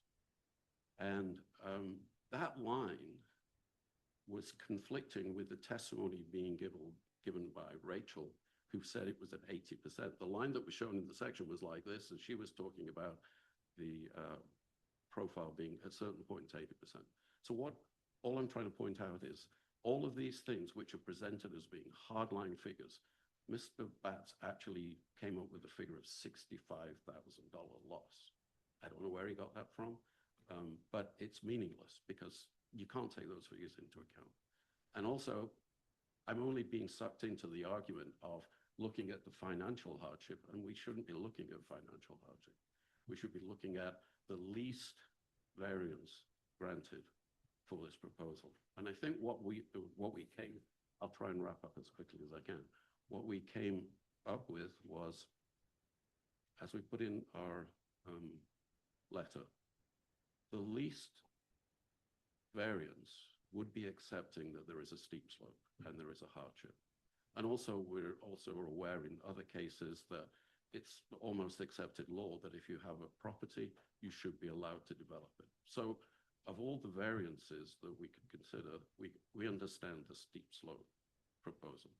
But I would just point out that in the zoning code, it does point out that if you disturb the site for less than 1,500 square feet, you don't have to comply with the zoning code requirements for steep slopes. And that 1,500 square feet is enough to build a house. So for those reasons, as we clearly stated in our recommendations, we believe the minimum variance is to build one house on that site. You can do it. If you did it, you could also provide a parking space for that one house on the site. And having done that, there's no reason to pursue any setback refusal or the front-loaded garage refusal, which came in 2014. So for those reasons, there is clear indications, and I thought it was reassuring that Mr. Grimes's line of questioning, which we haven't talked, he's been hired by HOA, but we haven't talked to him until listening to his testimony at the last hearing. He came up with the basic same questions. He's not an architect, he's an attorney, and he came up with exactly the same common sense questions. Why don't you do this? And why can't you do this and have a property which fits in with the neighborhood? If you look at the renderings, and I ask you to look at the renderings that are in this package, the rendering for this proposal, not the other proposal, but the proposal that before you, has enormous number of square footages of retaining walls, which are expensive and they're ugly. There is even a retaining wall required along the adjacent property, along the boundary of the adjacent property, because of the relative heights of where that yard is and where this proposal. It's a really aggressive insertion into the neighborhood. I know it's aesthetics and you're not really here to consider aesthetics, but all of these things are all pointing in the same direction of a common sense minimum variance requirement. And there is a solution. We're not saying don't build anything. We're saying this is the solution. There's one other thing I just want to point out. And it came up so many times I lost count. Mr. Orphanides refers to the design as MNC's design, which is bringing the building forward. We did not propose a design. What we did was we pointed out the zoning code requirements. The zoning code precludes certain things and advocates things. And we just said, do those things that the zoning code tells you to do and tells you not to do, and nothing more. Whereas Mr. Dollar and Mr. Orphanides then created a complete fake make-believe design which moved forward to the front of the site, which he referred to as MNC's design repeatedly, which it isn't. And it's the dumbest design you could imagine. It's got garages, which we would never advocate. And it just slams into the side like hell. Moves the side. When you move the building, you don't just move the same design down the site. That's not what you should be doing. You take into account what is there and what constraints you have. And so that whole comparison by Mr. Batts, I would suggest is just, I don't know what it is, but it certainly was nothing that we recommended. It certainly is something that we would not advocate for, and was a total waste of time, or total waste of your time, in our opinion. So I think that's. Thank you. Do you have any questions? Oh, yeah. Well, let's figure out where we are with Yeah, this. I sure. mean, so, There was a lot in there. Yeah, I know Yeah, there's a yeah. lot in there, Yeah, but yeah. I mean, you can't, everybody's gonna, No, I if there's understand. 10 other people, I I understand. mean, so how much do you think you need? 10, 15 minutes. Okay, Yeah. yep. I mean, I'll give it a No, shot and see where we stand at No, that point. 10, 15, well, I Okay. think 10, 15 minutes is wonderful. All right. So, all right. So, Mr. Hunter, you suggest that I'm going to work my way backwards. So you talk about, you believe that one house can be built here. Do you have any studies, any reports, any analyses to support that? To hand now? No, but No. I'm sure we could do some research and provide that. Okay. All right. John, make sure you're a little closer to the mic so the Sorry, chord's not there for you to hear. Yep. Okay. So that right now, that's just your opinion, not based upon any hard facts or data, No, correct? It's in the zoning code. It has attached and detached requirements. It has required side yards. It has front setbacks, etc. If you go by that, you produce it. Oh, well, I don't think there's any doubt about that. The question becomes, can that be developed? Well, And to that point, so you don't have any data that says that financially that could be achievable with the single family with or without parking? Mr. Orphanides, if you Okay, like. if you can just answer my question, yes or no. It's a simple yes or no question. Let me hear what he says first. Sure. Go ahead. Well, I'd like If you would like me to present you with a fee proposal, I'd be happy to do that. No, I think that's unnecessary. So my question was a yes or no question, and I think you should answer yes or no, and then you can elaborate. But so right now, you don't have, that's your opinion, and it's not based upon any financial data, it's not based upon any studies, it's not based upon anything, correct? It's just your own opinion. It's based upon you taking the zoning code and say, if this was a flat piece of ground, I could build a single family house that has the required setbacks, is up at the front, and is of the required height. Is that correct? Sounded like that's what you said, under the zoning code. Under the zoning code, yes. Okay. In terms of financial hardship, you're aware of section 14303 8E.3, are you? Yes. Okay, and that says, and I'm going to read it here because I don't think I'm sharing my screen anymore. But it says, to find an unnecessary hardship in the case of a dimensional variance, the zoning board may consider the economic detriment to the applicant if the variance is denied. The financial burden created by any work necessary to bring the building into strict compliance with the zoning requirements and the characteristics of the surrounding neighborhood. The front setback requirement is a dimensional requirement, correct? Yes. And so we were asking for a dimensional variance from that, correct? Yes. All right. And we've provided, you may disagree, and we'll talk about Mr. Batts isn't here to defend his report, and I'd be happy to have him speak to that, but we did provide financial data in our opinion that proves a financial hardship. So it is relevant and it is admissible, and the code specifically calls for it. Question? No, I'm just asking. So he says he's familiar with it, but you did state that you can't look at financial hardship, and the zoning code says that you can. So do you change your testimony now? Or do you still assert that you can't look, the zoning board can't look at financial hardship in this case? Statement I made was in relation to Mr. Batz's calculations and information. Okay. That sounded to me like you were saying, so you're saying you don't believe that his report supports the financial hardship. Is that what you're stating? From my limited understanding of reading it, yeah. And you're not an appraiser, are you? I'm not. Are you a professional estimator? I'm not. Okay. And you heard my client's testimony that he did consult with a professional estimator, correct? No, Oh, I didn't hear that. okay. He did, maybe that was after, before he got in here. But yes, he did speak to that. And that's on the record. I can have Mr. Duller come in. You mentioned about the sections, and I understand that it's very difficult, just like taking sections of a brain, like you mentioned, with a property like this that has so many different angles going on. And that in and of itself is very, not unusual, let's say for Manayunk generally, but to have a property that's so steep in one way and so steep in another, it's different than the property located next to it down at the corner, correct? Doesn't have as much steep slopes going in two directions.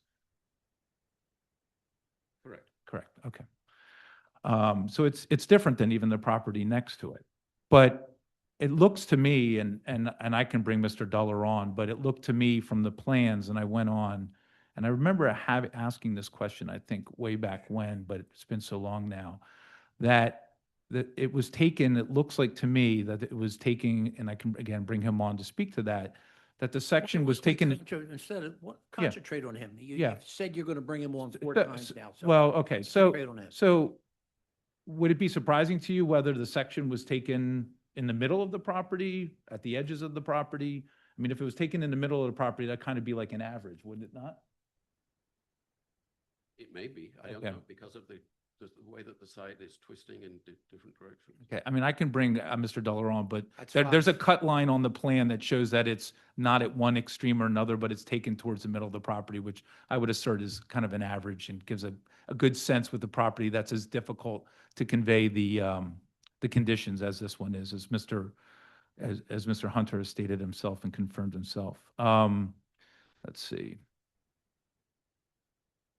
All right, so you mentioned that the geotechs, it's correct that those aren't typically done for zoning projects, correct? It varies, but it Yeah. depends on the severity and the question Okay. of the site. If you've Okay. got real concerns about it, it might determine viability. You could. And you think it was a valid thing to do in this case, given the topography and given the issues? Yes. Okay. Now, you said that they were guesses. I think that your assumption is they could guess that it's worse than it is. Could it also, the guess be that what they're stating is better than it is? I use the word guesses to simplify it. In the letter, we use the word interpolation. And I Mhm. think that is a better, more accurate thing, is where you take and you try and interpolate from the different investigation reports that you get. And you do it with the geotech consultant, who's much more familiar. Architects are always, as Mr. Dollar will tell you, referring to other consultants and taking advice. Mhm. So I'm not in any way questioning any conversations that might have occurred with the geotech consultant. I don't know who that was. Okay. But they did retain a professional who provided those results of their geotech, correct? I don't know. Okay. You told us so, but. All right, well, Don't we question it. all right, well, we provided it with our documents, so we'll just leave that be where it is. You're aware that Rittenhouse Appraisals has presented testimony regarding financial hardship and reports to this zoning board with this particular board and prior boards as well? Oh, I am not. Okay. I would be interested in, you mentioned that they had made submissions or acted as expert witnesses previously, but I don't know in what capacity, because if you look at their website, they really call themselves commercial real estate appraisers. So you would have, but based upon what I'm telling you today, you would have no reason to believe that they have not provided testimony reports and been accepted as an expert to provide testimony and evidence regarding financial hardship by this particular board and other zoning boards before them. you don't have any reason to believe that that's incorrect? Do I you? have no reason to believe either way. I have no information. Okay. And you understand, I don't know if you were here for this, but you heard my client, we probably didn't hear my client testify, but my client testified that he took the information from a professional estimator plus information from his architect, his engineers, and provided that to Mr. Batts, who then compared it to comparable projects in the report. Do you have any information do you have any reason to believe that that's not accurate? No. Okay. You mentioned that sidewalks would have to be extended across the full width of the Hold it, properties. Counsel? Sorry, and I just want to point out that these questions are really, Mr. Urfanides is respectfully using this as an opportunity to say more things to the board, not ask this witness questions. Well, I can ask him whether it's true. It's so regarding his so- statements. So this is what we're gonna do. Okay. David, try to be focused on what his testimony. I literally was writing questions as he was I'm going. Yeah. watching you, so Yeah. just focus on that test. Certainly. You stated you believe sidewalks would have to be extended across the full width of the front of the properties, correct?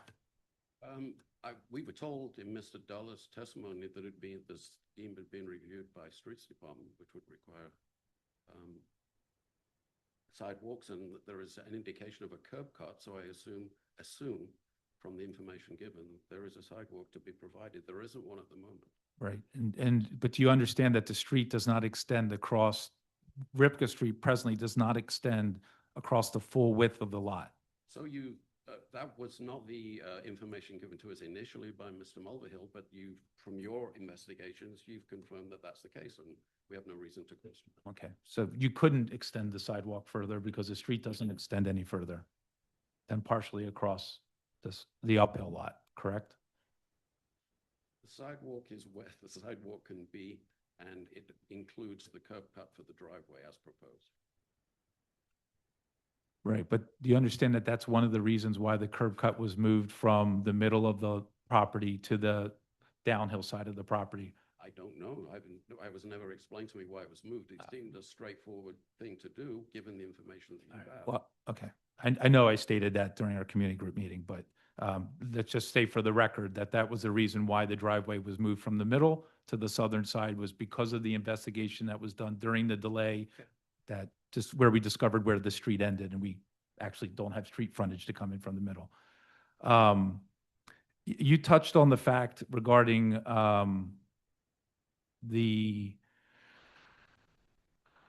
you admit that part of you believe that with the retaining walls that are to be built in front of the uphill building, that all of the area, not just the driveway in front of the lower downhill building, would be disturbed. Is that correct? To a certain degree, Okay. yes. Would it be disturbed more than if you actually built a building in that location? Like move the building where that open area is to be located on the plan? If you're building a building, you will increase the amount of disturbance. Okay, all right. So there'd be more disturbance of the steepest of slopes in front of the uphill building with it pulled all the way front versus having it being set back as we're proposing, correct? It depends on the extent of whatever the construction is. As I've said before, you're allowed side yards on both sides of the property if it were a detached property. And so you may not disturb certain areas. Okay, but if you were to take the two buildings and pull them forward, there would be more disturbance, correct? More disturbance than what? Than having the area in front of the uphill building being open area. No, not in the totality, because you're cutting a swathe 35 feet wide, 35 feet long, 22 feet wide down the side. So no. Can you please explain that? If you built a building, whatever it is, at the front of the site, you would not need to build a driveway 35 feet long and 20 feet wide down one side of the site, if it was on one side. And therefore, the total disturbance and the whole site, whether it was a steep slope over 25% or whether it was in the 15 to 25% range, you would still be disturbing the site to a greater degree. But you're not disturbing the site to the same degree in front of the uphill building. In front of the what?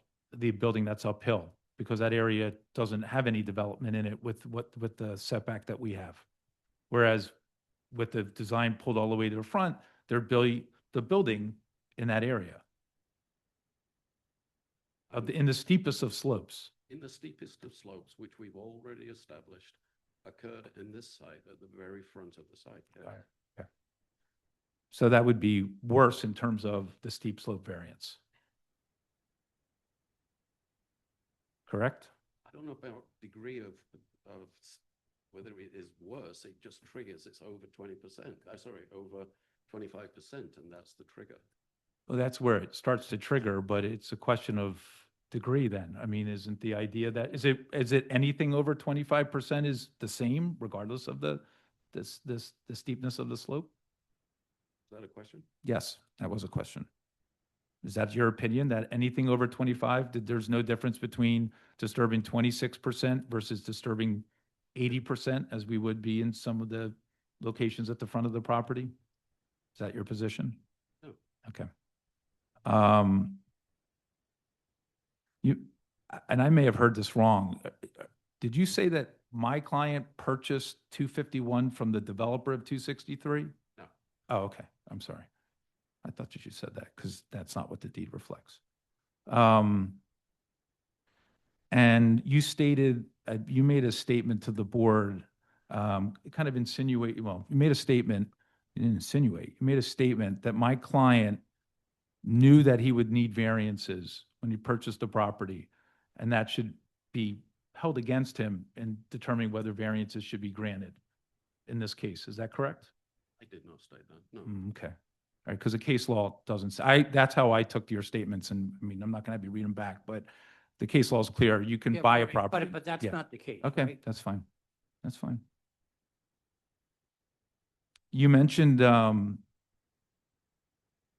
I'll keep going.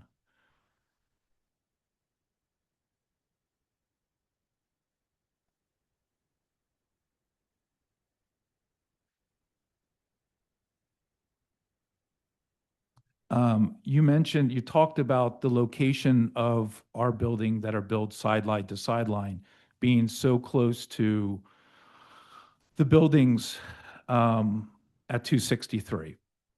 The only reason, well, first of all, we don't have a refusal for building sideline to sideline, correct? Okay. And the buildings at 263 did have a refusal and did need a variance for being located too close to the side property line, correct? You're asking me to remember something from a number of years ago. If you tell me it did. It was in the refusal. But let me just say this, in terms of that issue is only created because they got a variance to turn their buildings. But that's, What's that? let's talk about your. Okay. opinion, right? Come Well, on. I am, because he's opened it, wait, hold on a But- second. wait, He's not his attorney. I understand that. I Yeah. understand. Okay. Why don't we concentrate on Right. your building and let's move Well, forward. I think Mr. Hunter was trying to insinuate because of the location of our, To do what you're building. well, it does, because he's stating because of the way our building is David, located, move we're on, blocking. Please, David. Understood. We're saying the only reason that is that's, well, anyway.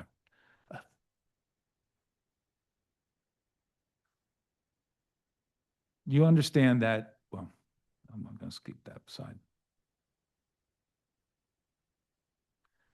Were you on for the prior hearings? Were you? I was. Okay.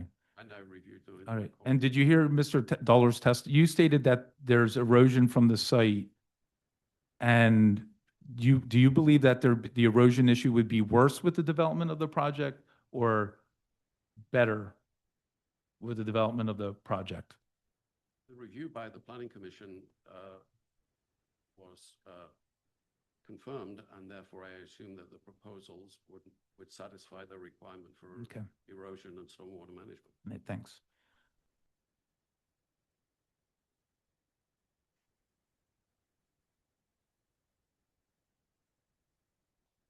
Okay, I'm just looking back through my questions. How we stand? And I think I'm done with my Okay, questions. all right, okay. Mr. Grimes, you have any questions? I do not. Mr. Okay, thank you. How many hands are up in the virtual audience? I see no hands, Chair. Okay. There's one Oh, hand. One hand, just Mr. Matthew Golkus. I will promote to panel.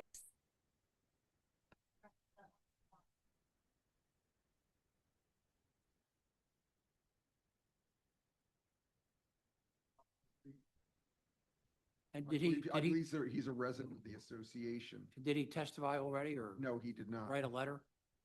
I'm not Okay, aware. all right, bring him on. Oh, he's a neighbor across the street. I'm sorry. Okay, I knew the fine. name, but I Okay. wasn't sure.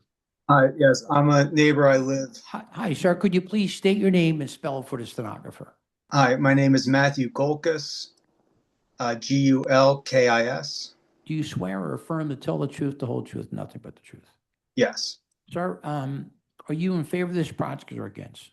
against. Okay, and we've heard a great deal of testimony. Could you give me a short reason why you're against?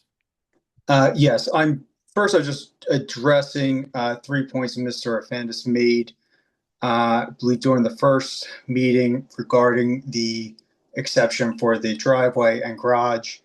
The first point was he suggested that the 3 parking spots on 242 through 250 Ripka Street were used exclusively by our residents. That's not true. These are public parking spots and are used by all the neighbors on Wild Greeno. So I understand it, but let's concentrate on the building itself. Tell Okay. me why you don't want this building. So it's been 5 years of continuances and they don't really seem to have it together. I just know with that steep slope, it's going to be a very long construction project. We are going to lose access to the street. I just don't, and at the end result is going to be 2 very ugly houses. Well, thank you for your testimony. Do you have any questions? No, okay. No one else in the virtual audience? Not at this time, Chair. Planning Commission? Good morning, Liz Fuselier for the Philadelphia City Planning Commission.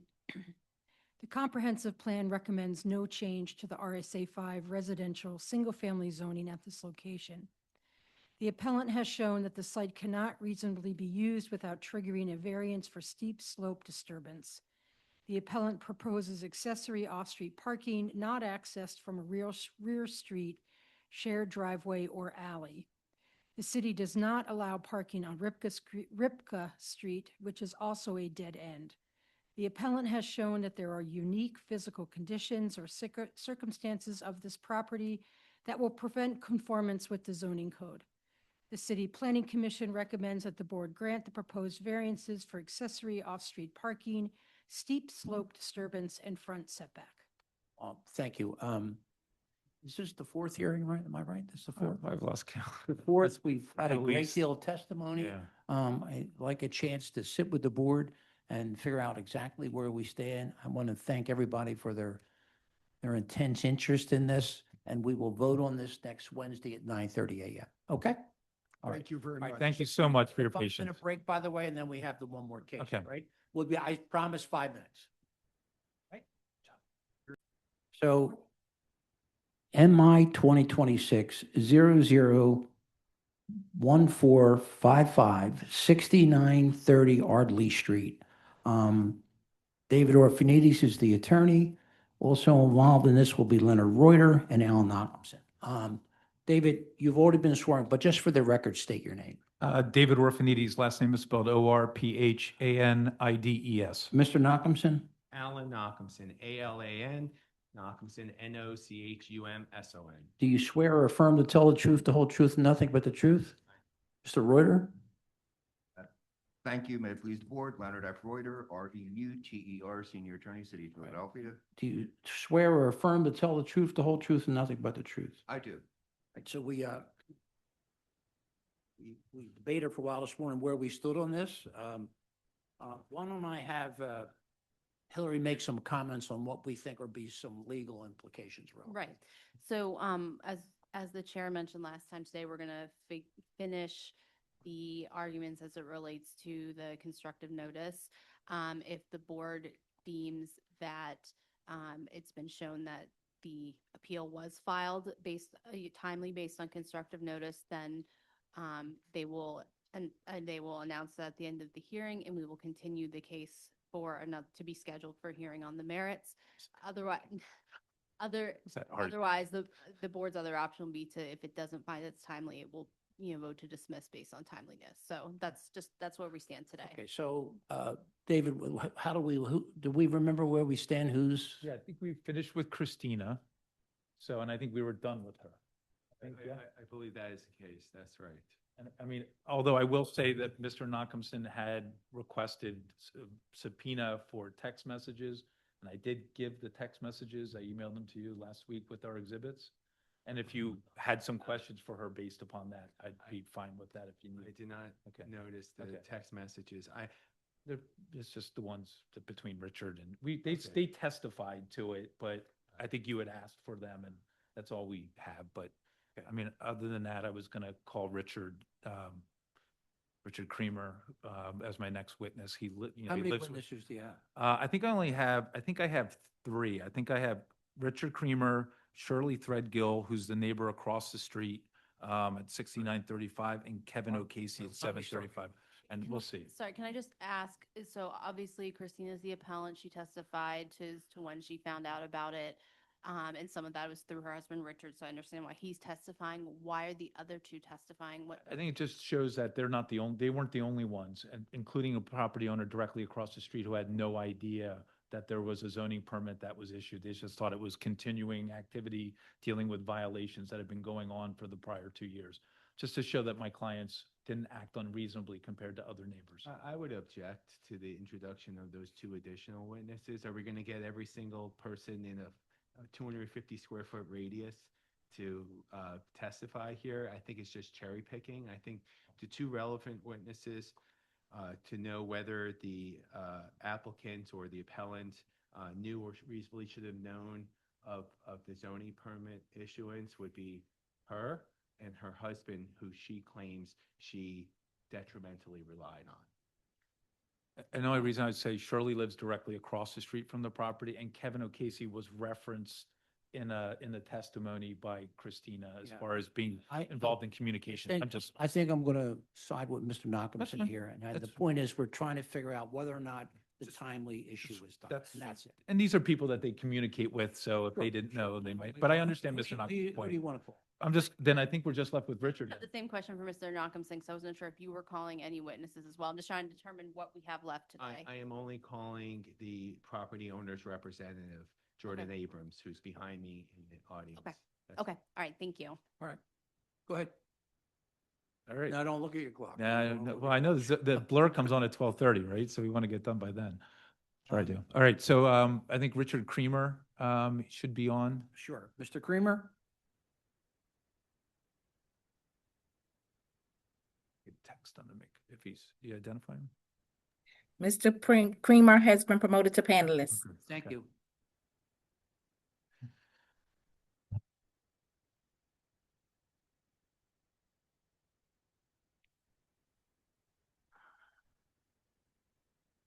Present. Hi, sir, could you please state your name and spell it for the stenographer? It's Richard. Last name is Creamer, C-R-E-A, M as in Michael, E-R. Do you swear or affirm to tell the truth, the whole truth, and nothing but the truth? I do. Counsel? Richard, where you were here for the first hearing that we had in this matter, correct? I was. Okay, you were actually sitting next to Christina when she was testifying, correct? That's correct. You heard everything that she said, correct? I did. Okay. All right. So let's just get right to it. When was the first time that you saw this property posted with the zoning permit? I believe the first time we saw the posting for the zoning permit was sometime this year in February or March, when they were doing construction and put a sign down by the sidewalk. What if I told you provided me a picture dated April 2nd, 2026? Does that sound more realistic as far as the timing? Yes, it was this year. All right. And then I'm going to share my screen. Hold on one second. Let's see, share. All right. Is this the photograph you provided to me in April? Yes, Okay. All right. You see other neighbors kind of standing around the posting there? yes, it was new at that point. Okay. And then you sent me a picture you took yesterday, and that's the posting as well, correct? Correct. Yes, All right. And that's the only posting at the property that is located anywhere near the sidewalk? that's correct. Okay. All right. So you've heard, when did you, let's just cut to it. When did you first learn, let me back up. Does this property have a history? Does this property have a history of permits and activity or activity at this site? Extensive. Related activity. Can you explain that for the board?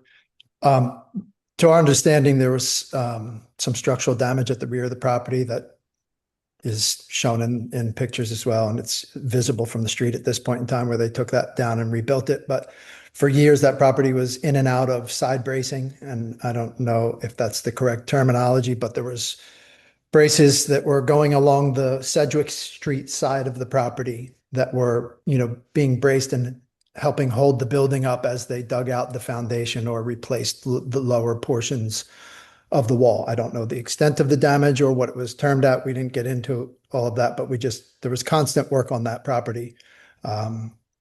Because the first time they did it, it must not have taken. Then they got a little deeper and then rebuilt a larger section of that wall.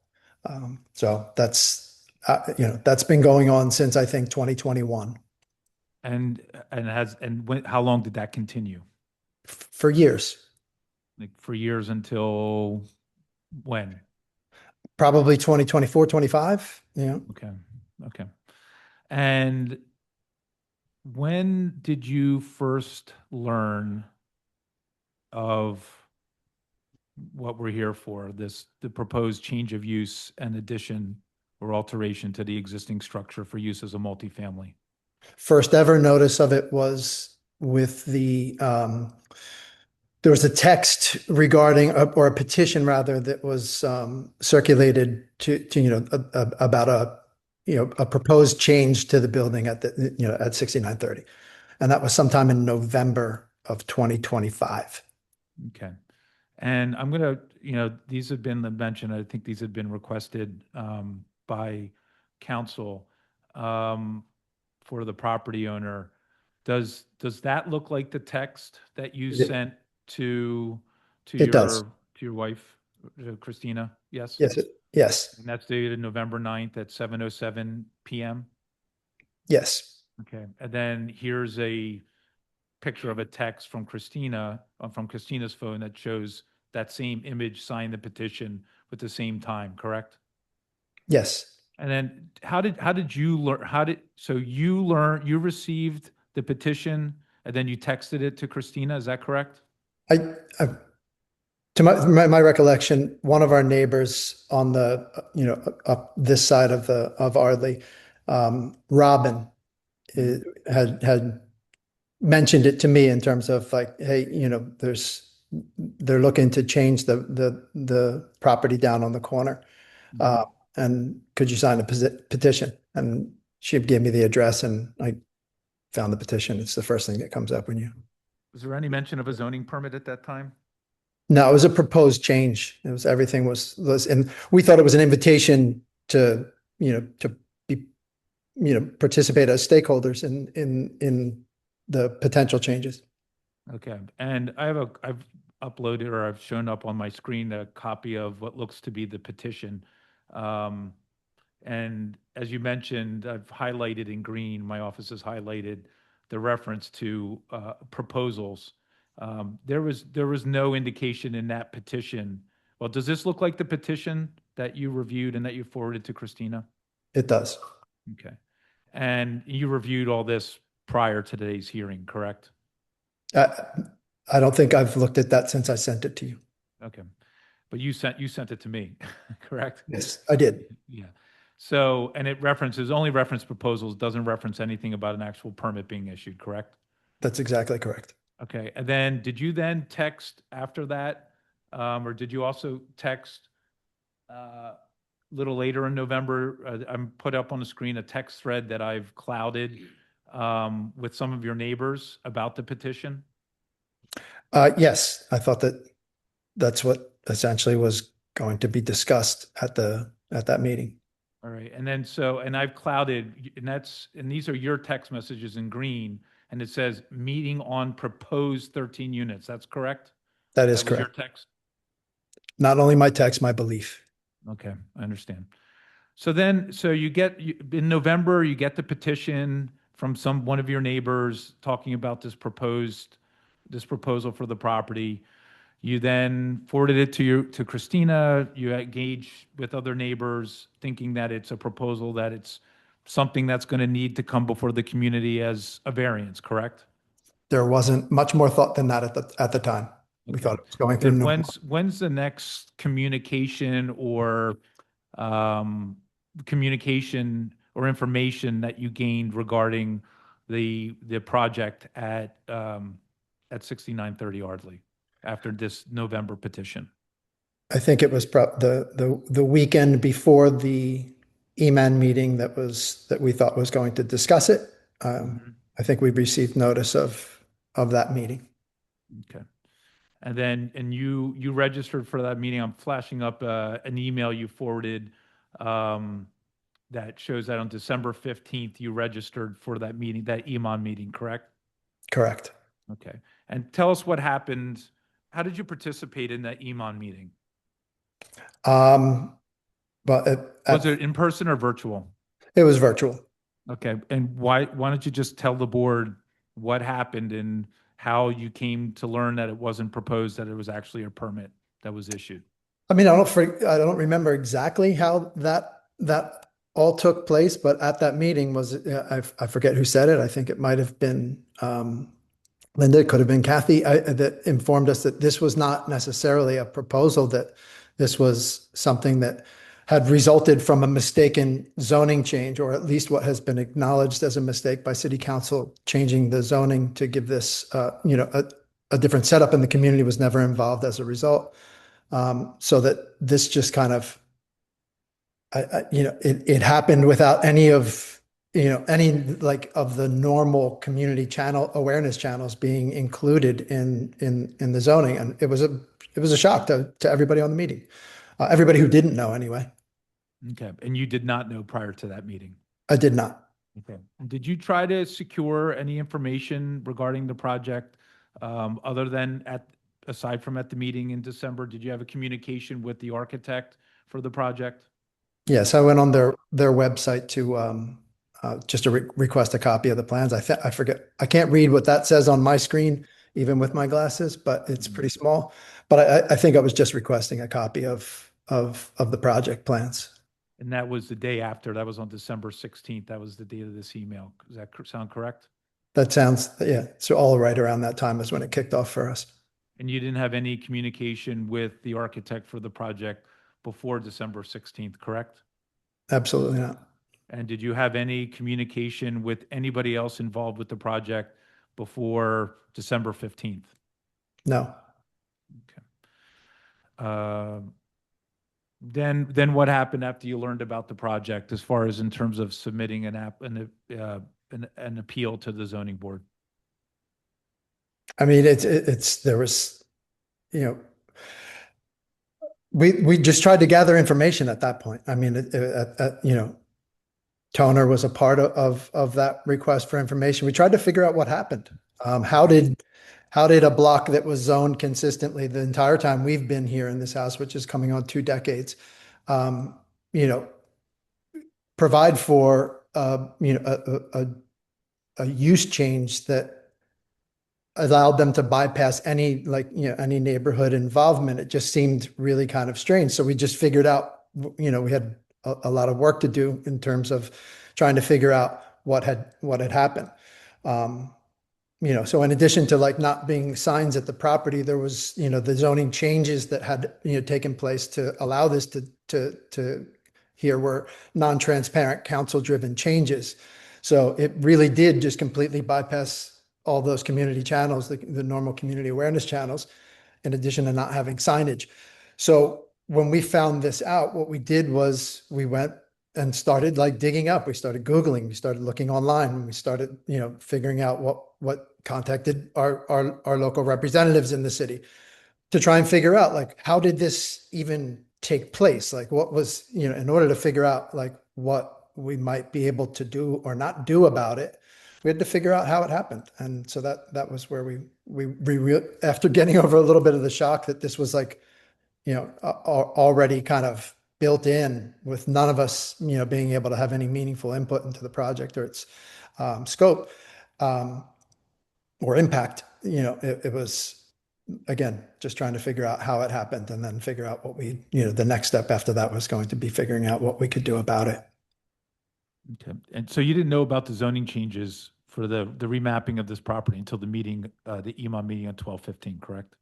Yeah, they were alluded to there, and then we've like got paperwork to kind of back up and figure out the entire process. And that's when we started writing to Councilperson Bass's office, as well as this board. We wrote to L&I, we wrote to the city solicitor's office asking for information and asking for, kind of a pause in proceedings to say, hey, let's let the neighborhood get up to speed here. This doesn't feel right. Okay. And at some point, how did you come to determine to file an appeal to the zoning board? Well, you didn't, for you and Christina, or to you to assist Christina in filing the appeal to the zoning board? We knew that, like, from our awareness that like the zone, from our efforts, that the zoning permit was issued in, I think it was September of 2025. That 30-day period had not, to appeal had expired. We learned that in December, and we knew that we had the only possibility for us to get any potential, crack at revisiting some of these decisions or having some input into the decisions impacting our neighborhood will be to get in front of them within 30 days of our own learning of it. And that's what we did. Like I said, there were no clear signals about this project and how it got to where it got to. But when we first figured out that, when those signals became clear to us, we acted. And I think that that's clear from every single one of our correspondences, including with you and a number of your peers, as we were trying to find representation to help us out with this project. Okay. And did Christina prepare the appeal and the paperwork? Did you prepare the paperwork? Did you work together to submit it, to prepare it? Sorry. I think, in fairness, it was a little bit lopsided. We worked together, but it was a little lopsided in the sense that I did the preparations. Okay. And were you the one who came up with the phrase nunc pro tunc, like to utilize that legal term? I used ChatGPT, helped out with that. Twice now. Oh gosh, we won't even have to be here in another month or two. Just let AI take over. Anyway, so all right. And did you fully understand what that term really means when you utilized it with the appeal? Unfortunately, I had 8 years of Latin in grammar school, and so I knew it now for then. All right. But the reason you thought it was late was only because it was 30 days after the date of the zoning permit, correct? I mean, that would be the reference date, is what I thought. Okay. You didn't realize that it's 30 days from the date that it gets posted, but you use the term constructive notice at this point, and that makes a little bit more sense in retrospect. All right. So, and then you filed the zoning board appeal within 30 days of your learning of you and Christina filed the appeal within 30 days of you learning of the issuance of the zoning permit at the EMON meeting on 12/15, correct? It's probably closer to 2 weeks, but within 30 days, yes. Okay. I have no further questions. Alan, do you have any questions? Yes, I do. Mr. Is your mic? Yeah, it is. close? On. There you Yeah, all right. Mr. Creamer, you earned a law degree from Temple University, correct? That is correct. You practiced law in Philadelphia as a real estate attorney. Is that correct? Pretty, for my own projects, yes. Okay. And in 2011, you lost your law license after a felony conviction and served 5 years. Objection. Correct? Objection. It goes to impeachment purposes. It's a felony. So that, from a rules of evidence perspective, the fact that that it is actually relevant. Goes to his veracity. So I think I don't think I would allow it. The reason I say that is we're only here to see if there was a timely issue. And I think I'm going to walk away from that. No, but from the rules. I just- understand. yeah. We could disagree. All right, you now operate Lulu Limited, a Philadelphia-based design and construction company, correct? Very good. Yep. Is that correct? That is correct. All Yep. right. On your company's website, you describe Lulu as providing quote unquote concept, design, and build services from start to finish. Is that correct? It is in practice. It's a little different than that now. You also hold your company out as delivering high-level, full-service construction and development work, correct? Correct.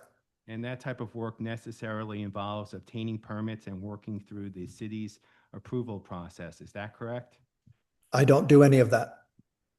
In fact, your company has performed extensive construction work in Philadelphia since approximately 2021. Is that correct? 2018 is probably more accurate. All right, so even longer than I found. And for those projects, you've repeatedly worked with the city's permitting system, right? I use Eclipse to schedule inspections. I do not pull permits. It's been very clear. It's an architectural process. So navigating the Philadelphia's permitting and approval process is something your company does regularly as part of its core business, correct? Only when we work projects in Philadelphia, and you probably have a list of those too. I do. Let's go through them. Semi-regularly. I found, just quick review, I found 7 projects in Philadelphia extensively, which includes, by the way, the house that you currently live in, correct? That's correct. All right, let's start with the first project. You worked on a project, actually in my neighborhood, 1710-12 Fairmont Avenue. Is that correct? That is correct. And that involved commercial alterations, right? Correct. And then you also worked at 116 West Mead Street, correct? Correct. And that was a residential renovation project, right? Correct. And then you had a project at 209 East Evergreen Avenue. Is that correct? That is also correct. And that was also a residential renovation project. Correct. All right, let's go to 7015 Ardley Street. That's where you and your wife live, correct? That is correct. And you and your wife purchased the property in March of 2021, correct? That's not incorrect. Oh, I'm sorry. So when was that? 2010. Oh, sorry. I saw a deed in 2021. Maybe it was a corrective deed of some sort. Maybe. And that property was acquired for eventually you did a renovation of that property in 2021, right? An addition. An addition, which required a zoning permit to be obtained, correct? Correct. And then also a building permit, correct? That's correct. And then other permits related to the construction, correct? Correct. And that project moved forward through the city permitting process without a variance, correct? It did. Okay. And you did not need approval from the ZBA for that project, correct? I did not. And you did not need community approval to obtain permits for that project, correct? Did not. And that's because the project complied with the zoning and building codes which would allow this project as a matter of right, correct? That is also correct. And you understand in Philadelphia that not every project requires approval from the ZBA, correct? Correct. Some projects are permitted by right under the Philadelphia zoning code, correct? Correct. And those projects do not require a variance, correct? Correct. And they do not require a hearing before the ZBA, correct? Correct. Do you see the zoning permit that you have there? Well, I would. I'm sorry, I didn't realize I'm still hearing, sorry. Say that, Didn't mean to Mr. Orphanides cannot share his I screen. I was While just I'm looking giving it up. testimony. So we'll agree. Why don't you just? No, I didn't mean to do that. I was looking it up for myself. But please. Very I really forgot I was sharing. Sorry, it wasn't intentional. All right. I'm and- checking. And they do not require community approval, correct? Correct. And you've accounted this own distinction in your own work, including at 7015 Ardley Street, correct? Correct. And you're familiar with the city's public property tools, correct? I'm not sure what you're referring to. Atlas. You're familiar with atlas.phila.gov, correct? Atlas is not something I use on a regular basis. I did use it for this project to find out what was going on at 6930 for this. I use Eclipse as a contractor to request inspections of properties. And if you look at any of the filings, you'll find that others were the applicants. But you're familiar with the Atlas site, correct? I am at this point. Okay. And that allows anyone to view zoning classifications and permit activity, right? I now know that, yes. All right. So if you wanted, well, I mean, you advertise. That's where I found this. Mr. Toner is actually who responded to my email with the Atlas information. But I don't use it outside of that. But you do sell your services currently as a construction and development firm. Do you want to, like, if you're asking me yes, if I yes. sell my services, that website hasn't been updated since 2018. I can tell you, if you'd like, the exact way that I practice my craft, but if you want to make assumptions, I'm going to refute them. That's not how I operate. This website hasn't been updated since 2018, but That's my testimony. But the projects that we talked about are well after 2018, right? And I didn't pull permits on any of them. Studio C and all the various architects did them, probably like Toner did for this particular project. All right. And you just testified, and so did your wife, that both of you knew about the project of 3930 Ardley in early November, correct? I don't know where 3930 Ardley is. 6930 Ardley. 6930 is when we learned of that, yeah. In early November, correct? I think it was the 9th, which was the text. And she signed a petition opposing that project at the time, correct? I think that was her testimony, yes. Okay. And you discussed the project with neighbors, correct, after that date? After that date, we did not, you can see that our respective text threads move on. We did not discuss this until we knew that the meeting was going to be coming up within the month. So that's where we thought that was reserved for. And then you attended that community meeting, correct? Yes. And then your wife testified that she relied on you regarding the permitting process regarding 6930 Ardley Street, correct? I don't know what you mean relied on me. Well, I think if you go back to the testimony or her testimony from last time, she stated, given your experience as she didn't say this part, but I'm saying it, given your experience as a real estate attorney, practicing real estate attorney, and it sounds like a developer and sounds like a contractor. Not a developer, not a real estate attorney. Question before you can object. Finish your question. Yes. Is it a question? Yes. She relied on your expertise about, permitting of this project, correct? I don't recall her ever using those words. She may have relied on me to help with the filing, but I don't recall her using the words "my expertise." And despite knowing about the project in early November, no appeal was filed until December 29th, correct? Like I said, when we had clear signals of what went down, we acted. And that's more than 30 days later, correct? From the first time you Actually, it was within 2 weeks of us learning of the actual fact that a zoning permit existed. And you're testifying today, you had no knowledge that Council Member Bass on September 25th introduced legislation attempting to change the zoning back from RM1 back to RTA1. You have no knowledge of that.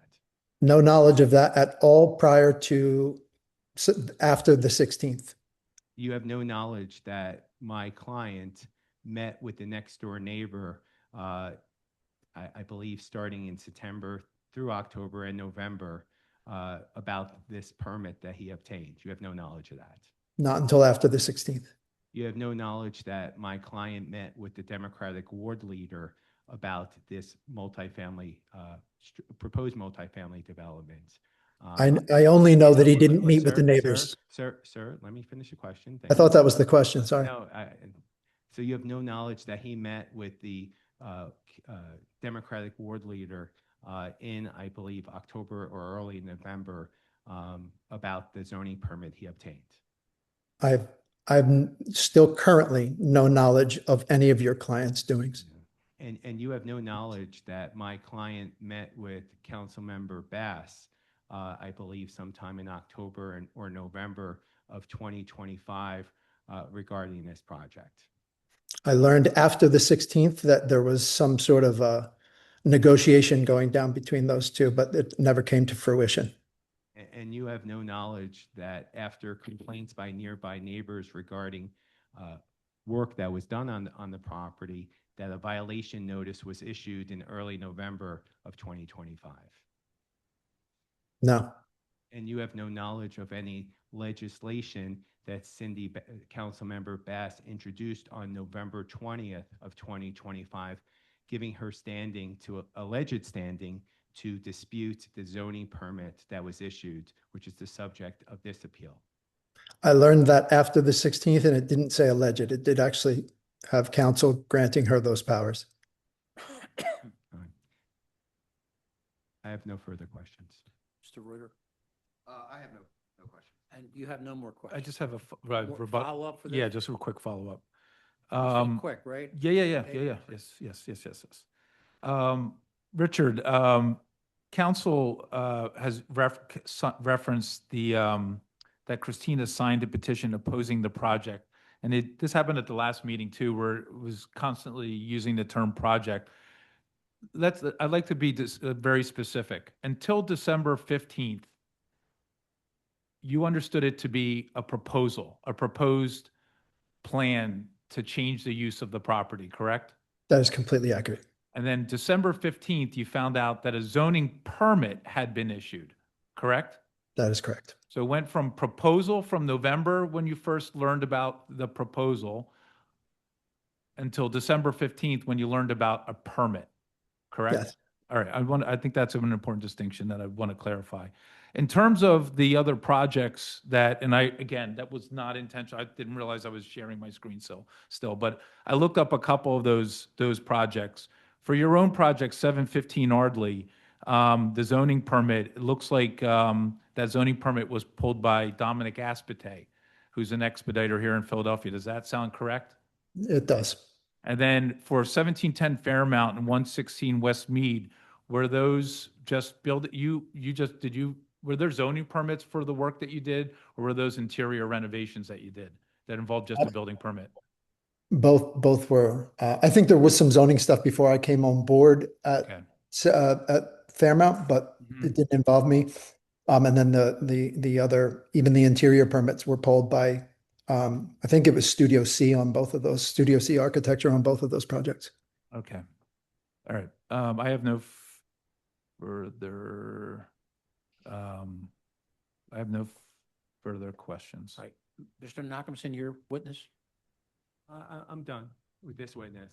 But I'm saying you. Oh, my witness, yeah. Your witness. Yeah. Right. Okay, why don't we find a place for him to sit? Yeah. You want to bring up a chair between? That's fine. We're gonna kick one out. I need to be promoted as a host because I may be sharing my screen. Okay.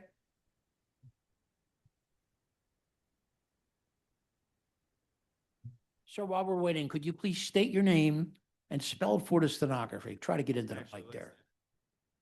There you go. Good morning. My name is Jordan Abrams. I am the managing member for the project. My address is, or my name. Well, why don't you spell your name for them? It's Jordan Abrams, JordanAbrams. Do you swear or affirm to tell the truth, the whole truth, and nothing but the truth? I do. Okay. Mr. Nachumson, you on yet? Yeah, let's do it. Okay. I'm just gonna share my screen so we can just get that started. For record keeping purposes, we submitted this exhibit list. Is your mic on? Oh, it's just still. All right. All right. We submitted these presentation materials, which include 12 exhibits. We'll be going over some of them. At the conclusion of our presentation, we would also ask that these exhibits be admitted into evidence as well. Mr. Abrams, when did you purchase the property at 6930 Ardley Street? That was July 2024. What's that? Feeling like duo here. What? I'm sorry, what was the date? I missed it. July 2024. And why did you purchase that property? I purchased it because the zoning changed to RM1. So I'm going to show you two exhibits.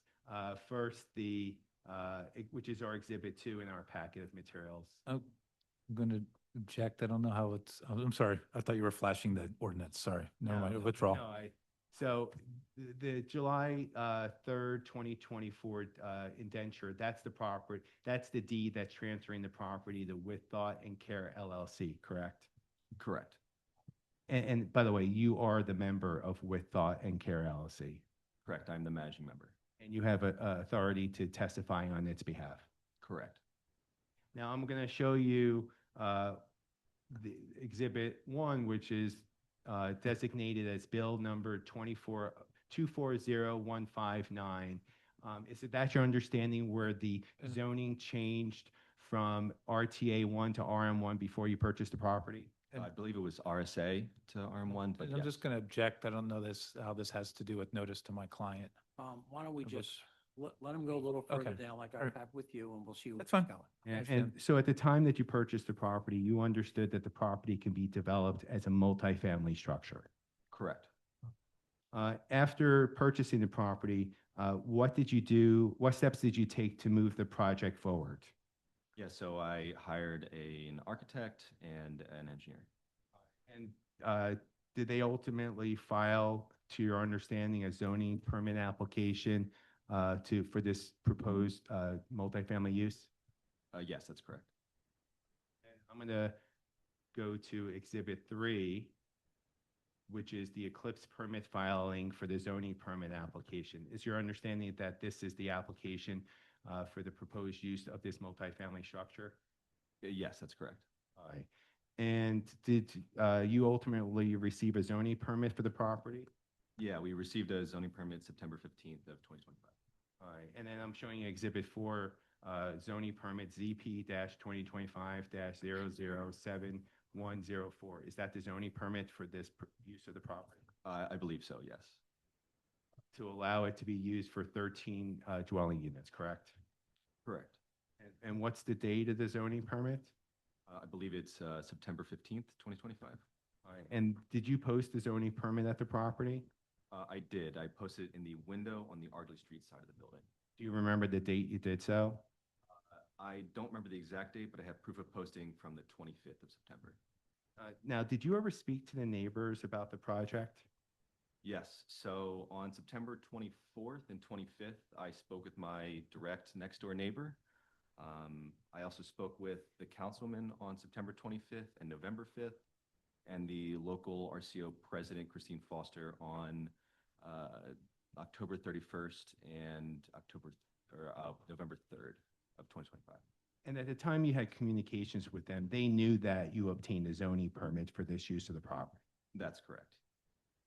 And did you ever do any construction activities with regard to the property after you obtained the zoning permit? Yes. So on October 22nd, we received a non-structural demo permit, and we did work between then and October 31st. And you mentioned you received a non-structural demo permit. Is that general permit minor GM-2025-010056? I believe so, yes. And that is, and I'm showing the board Exhibit 6 of our presentation packet, which shows that.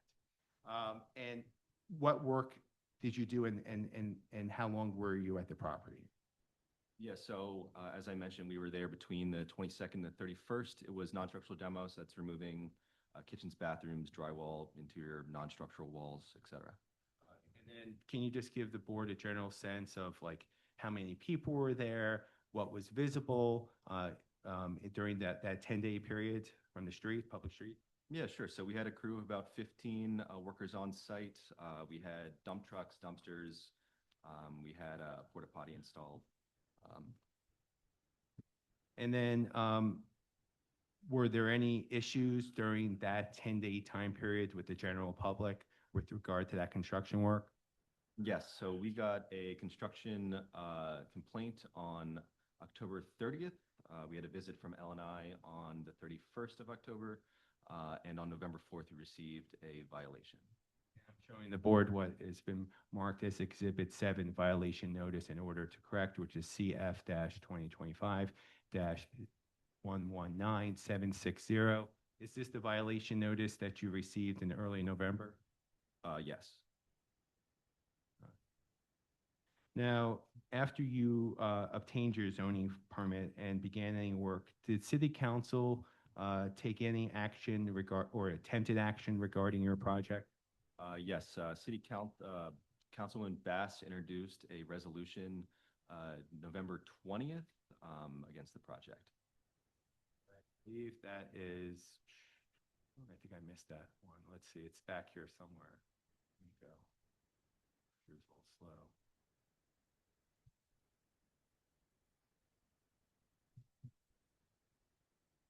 Actually, I don't believe, I forgot to include that in my exhibit packet. I would like to supplement my exhibit packet after the today's hearing. With what is it? It's the resolution where Yes, the Councilmember resolution. Bass attempted to obtain No, no. standing to contest a duly issued zoning permit, and she passed, or at least introduced that resolution on November 20th. I mean, I don't know what it has to do with notice to my client, but Well, it deals with, it's whether your client knew or should have known. It goes to constructive notice. Everyone else knew, and for some reason, your client didn't know. even though well, your everybody client- else, Even though your client's husband is in the business and the Okay, practice. so what we're going to do is we'll allow that to Fine. move. you didn't ask my clients that question, so. All right, I have no further questions. Okay. Stop sharing my screen. All right. Is, so that's all the testimony relative to Can I ask him some questions? you? Oh, sure, go ahead. Yeah, sure. Jordan, who submitted the zoning permit? Jack, to the former question, I don't know, what do you mean, who submitted the zoning permit? Filed the zoning permit with the Department of License, the zoning permit application with the Department of Licenses and Inspections? I believe that was Toner Architecture. Okay. And how did you become aware that the zoning permit had been issued? Eclipse. Through Eclipse. And did you ever have did you actually post the property yourself? You said it was posted on Ardley? Yes. Okay. You did not post the property, and you posted it in the window, correct? Correct. And how far would you estimate the window on the Ardley Street property, side of the property is from the sidewalk? I'm not sure. Okay, all right. So, I mean, I'm going to show, I've shown photos with the posting out at the edge of the property, but I'm going to share my screen right now. And I just want to confirm, give me 1 minute.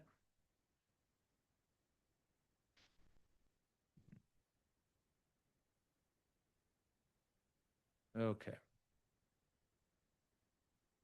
So that's the picture I have right now is the property, correct? Correct. Question with the arrow. And the street to the left that extends away. The only thing I object to is, for record-keeping purposes, I would just ask that Mr. Orfanides identify which exhibit he's pointing to. Sure. So this is tab I, sub tab I1, I1A.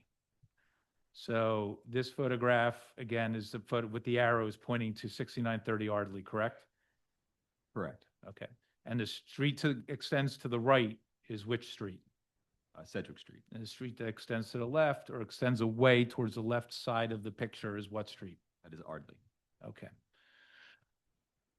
And you don't know what that distance is from, the building is set back, let me rephrase that. The building is set back considerably from Ardley Street, correct?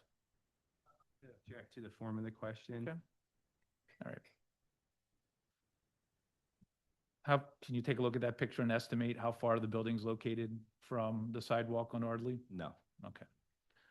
And how about from the sidewalk on Sedgwick or Sedgley? I'm also not sure. Okay.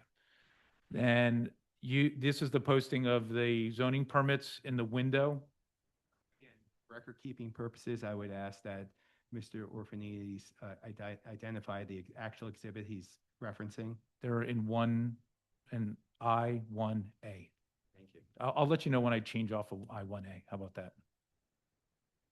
All right. So is that the zoning permits that you posted in the Ardley Street window? I believe so. Okay. You're not sure? It's very small. Okay. And does that look like the location of the posting of the zoning permits in the Ardley Street window? Yes, Okay. And you didn't post the zoning permit on the Sedgley Street window of the property, correct? correct. Okay. Is this a permit that's posted in that window on Sedgley Street? Did you post that? It's, Sedgwick Street. I keep calling it Sedgley Street. Sedgwick. yes, Okay. And there's two, does it look like that's another permit you posted on the Sedgwick side? correct. But you did not post the zoning permit on the Sedgwick side, in the window on the Sedgwick side of the building, correct? Correct. But you would agree that the building is set back from the sidewalk from both Sedgwick and Ardley Street, correct? Correct. Okay.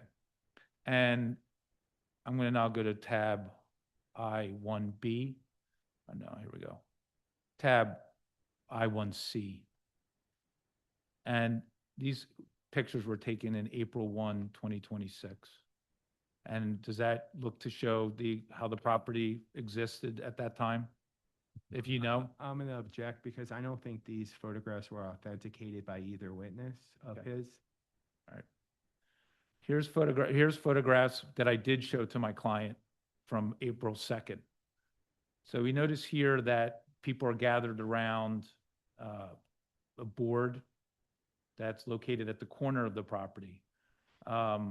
Is that you in the picture? Did you create that posting? I did Okay, add the post. okay. And what did you put on that board? That was the construction permit and the zoning permit. Okay.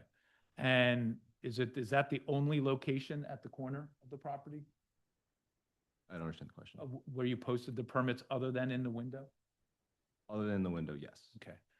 And are you aware that the zoning code requires at tab 14303-6F that a permit holder shall post a true copy of the permit on the subject property along each street frontage unless impractical in a place and manner conspicuous to the public for no less than 30 days? I'm going to object to that question as requesting a legal conclusion. Are you aware, have you ever seen that? We'll Have you let, ever seen that? let him answer that if Yeah, if he it's knows. just, it's not a legal conclusion. Have you ever seen that? Ever? Yes. You have, okay. Yes. And is there any reason why you didn't post the zoning permit at each street frontage? Yes. At the time, I wasn't aware of this requirement. No property I'd done prior has ever been on a corner. It's always been posted at the frontage. Okay, and then when you did post it sometime when did you put that posting up at the corner? Is that accurate that it was in April? Object to the question as irrelevant. Again, the standard here is whether his client knew or reasonably should have known within 30 days from the date of the December 29th filing. All of Mr. Orfanini's questions deal with time periods that are beyond that time frame, which the board this evidence would not be relevant to their determination of whether or not Could you answer that their question? client filed in a timely fashion. Until he finishes. So the zoning code requires a posting, and that's what's supposed to provide notice to the public. And what I'm making crystal clear and establishing, unless there's a stipulation, is that Mr. Nachumsen's client has never posted the property properly with the zoning permit, and at best has posted it in April. Now, that's in terms of actual notice. I want to make clear that that's the first time the permit was posted, so it's conspicuous from the sidewalk. Yeah, so I believe we stipulated at the beginning, Ms. Emerson, I believe we stipulated that we're not contesting the fact that my client did not post the property appropriately. The inquiry here that the board must consider is when his client knew of the zoning permit, or when should they have reasonably known of the zoning permit? That's the inquiry this board has to come to a conclusion on. I listened to the recording. I don't recall that stipulation. I may be mistaken, but if that's what we're going to stipulate, I needed to get that basic thing done, and I'll move off it because I think I've established it. It's my, excuse me. I know we It focused. was my understanding that that Mr. Nachumsen and his client stipulated that the property was not posted according to the code. However, it was not clear whether that had to do with timeliness, whether it had to do with having a posting on each frontage, but just that it was not posted properly. That was my understanding. Because that actually has come up in reviewing notes for this. We weren't clear when it was contested that the property was posted, just that it wasn't posted properly. But what that meant, we weren't clear. All right, let's move on. Okay, thank you. Jordan, you were here for the last hearing? Yes. Okay. And you saw on the screen, you saw my client Christine Christou, correct? Yeah. Last hearing, and you've seen on the screen Richard Creamer, well, she's on the screen now again. And you see Richard Creamer, you saw him testify today, correct? Correct. Okay. Have you ever met either of those two people or have you ever seen them prior to today? To my knowledge, no. Okay, or prior to the last hearing and Outside of the Zoom hearings, I don't believe I have. and you've never had direct communication with them, correct? I don't believe so. Do you know if anybody affiliated with you or the project has had any communication with them about? I can't the speak to anyone else. Okay, all right, I have no further questions. Okay. Leonard, do you have anything? I have no questions. Do you have anything you want to offer? No, city has no witnesses, but I assume we're going to do closing. Could we do brief closings? Sure, yeah. Okay, well, why don't you go first? Sure. All right, Um, and I'm talking 5 minutes. I won't even need that long. Okay. So catch me on a good day today. Yeah. Yeah, so Well, you're essentially, so what you have here is you have somebody who pulled a zoning permit, didn't post it as they were required to post it, which is what you're supposed to do to provide proper notice, which puts us in this gray area of constructive notice. There was activity at the site after the zoning permit was actually pulled, but there was activity before that and years of activity before that. My clients did not see or notice necessarily anything different about the activity before the permit was pulled versus the activity of after the permit was pulled that would give them any indication that anything different was happening, that a zoning permit had actually been pulled. My clients made it clear that, and they testified under oath, that neither one of them knew about a proposal, that something was happening, there was going to be additional units there, but they did not know a zoning permit had been issued until 12/15. When they learned at 12/15, the permit had been issued in 12/15, as you heard Richard state, they did research, they tried to figure out what had happened, and as soon as they figured out what had happened and confirmed it and figured out what they needed to do, they filed an appeal within 30 days of that. My clients have acted diligently and properly throughout this process leading up to the filing of the appeal, and since then, on the other hand, you have the developer who has not posted and still has not posted the property, and nobody can say for certain that my clients knew that the zoning permit had been issued before 12/15, and we don't believe that anybody has established that they should have known before 12/15, that it'd be reasonable for them to have known that a zoning permit was issued for the increased use and or the addition at the property. Thank you. Mr. Malcolmson? Well, first of all, thank you for your time, members of the board. I would say that the relevant provisions that the board must consider is section 14-303-15A.3, which talks about the appeal period that the appellant of this sort must file within. And it's, when it's not a proper posting, they have 30 days of constructive notice of the LNI decision. I would also point the board's direction to Strubble v. Phila Zoning Board of Adjustment, which is, where is the citation? 2014 Phila CT Common, please Lexus 179, where the board considered a similar type of situation, and they defined constructive notice, such as in a footnote 4, examples of what might provide actual notice of a permit issuance includes when a landowner engages in construction activities which are inconsistent with the previously permitted use of the property and are visible to the general public. That footnote cites In Re Mount Development 17 A3D at 442. in addition to the construction activities which we outlined in the testimony of Mr. Abrams, which took place between October 22nd and October 31st of 2025, which included a porta potty outside being installed, 15 workers at the site, multiple construction vehicles at the site, complaints by nearby neighbors, which ultimately led to a violation notice, even though there was a permit of public record in October. We also showed instances in September, October, and November where they should have been on record. Everyone else knew. In September, and I'm going to outline it. In September, when we obtained our zoning permit on September 15th, 10 days later, Councilmember Bass introduced legislation on September 25th, changing the zoning, or her attempt to change the zoning back to RTA 1. Obviously, as the board knows, the zoning applies to when the zoning permit application was submitted. We obtained a zoning permit application. So no matter what Councilmember Bass has tried to do to change the zoning, today, this is an RM1 property for purposes of the zoning application. My client had multiple conversations with the council member about a zoning permit. That testimony was stated today by Jordan Abrams, which was not refuted. My client testified today talking to the next door neighbor about a zoning permit in October, and I believe September and October of 2025.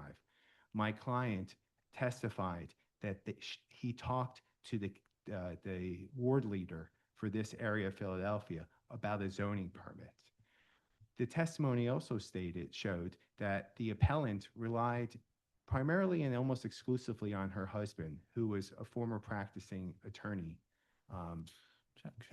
and who also is in the business of construction and development. The testimony also showed by them is that he has an Eclipse account. He's well versed in this area of development. That they, in addition to the projects that he's done since, I apologize, I said 2021, 2018 in the city of Philadelphia, they did their own house in 2021, where they had to get a zoning permit, presumably had to post the property with a zoning permit before anything, and then had to post all other permits. So knows that as a professional. That was testimony that was introduced by them. What was also introduced by them is that they knew as early as November 9th, because they both testified to that fact, that they both saw a petition and the appellant signed a petition. So the idea that they didn't have constructive notice where everyone else had actual notice of what was going on, Mr. Orphanides, please don't interrupt me. I'm giving closing argument. I'm not introducing any facts that this board hasn't heard. You're saying Right. everybody. So- Let him, please, let him finish. Yeah. It's not accurate. So the fact that so many individuals knew of this, that was a public record with LNI on Atlas, in Legistar, where, there was legislation passed not once, but twice regarding this project. September 25th, it was passed to try to change the zoning, which doesn't matter for the purposes of here. And then on November 20th, the council member tried to give herself standing to appeal the same decision that this appellant appealed over 5 weeks later. So I do think that there are grounds here that the appellant did not file her appeal on a timely basis. And, if this board decides to hear the merits of the case, they'll find that is as meritless as the actual non-pro-tunc petition that this board has heard. Thank you. Leonard? Hi, thanks Leonard Reuter for the City of Philadelphia. Again, just to follow up on a couple points that have been made. First of all, again, just to reiterate, the city has no knowledge or belief respecting whether the appellant or Mr. Creamer had any actual notice of the posting of the permit. The city's main interest here is in the board not reaching a decision that would leave the time for taking an appeal open-ended for just anybody, being able to file an appeal because they themselves weren't aware of a particular zoning permit. The code says pretty clearly, and again, I think we've got an admission or stipulation now that the permit was not properly posted, which I assume is because it was not, they have admitted that it was not posted on the Sedgwick Street side. Sedgwick or Sedgley? Sedgwick, the Sedgwick Street side. And again, as Mr. Knockhamson's pointed out, the code says, I mean, the mere failure to post properly does not itself leave the time for taking an appeal open-ended. What the code says in 14303 sub 15 sub A sub point 3, any appeal of an L&I decision must be filed with the zoning board within 30 days of the date of L&I's decision, which would, in this case would be the issuance of the permit. Where the applicant, that's this guy, fails to post the permit in compliance with 14303 sub 6 sub F, posting of permits, that's the part where you're supposed to post it in the street side, any person other than the applicant must file an appeal within 30 days of constructive notice of the L&I decision. So I would disagree with Mr. Orfanides. Constructive notice isn't a gray area. It's a pretty well-established legal principle of constructive notice is when you knew or should have known. So what we've heard is that there was texts that were sent or a petition, still not clear in my mind which came first, but I think somebody was circulating a petition. There was text sent about the petition back November 9th, and then there was notice that there was going to be a meeting of the RCO at some point. After that, I think that wound up taking place in December. Anyway, the point being is what we haven't heard from anybody is I went up to the property and looked at the property and did not see any permits. What we have not heard is anybody from the RCO testifying, yes, this L&I failed to provide the required notice to the RCO because under 14303 sub 6 sub F sub point 3, all by right permits, L&I is required to notify RCOs of all by right permits. In fact, fun fact, you can go online and you can see all by right permits online. You don't have to go to Eclipse. You can see those on Atlas, or through the city's website. I'm not actually sure if it's with Atlas.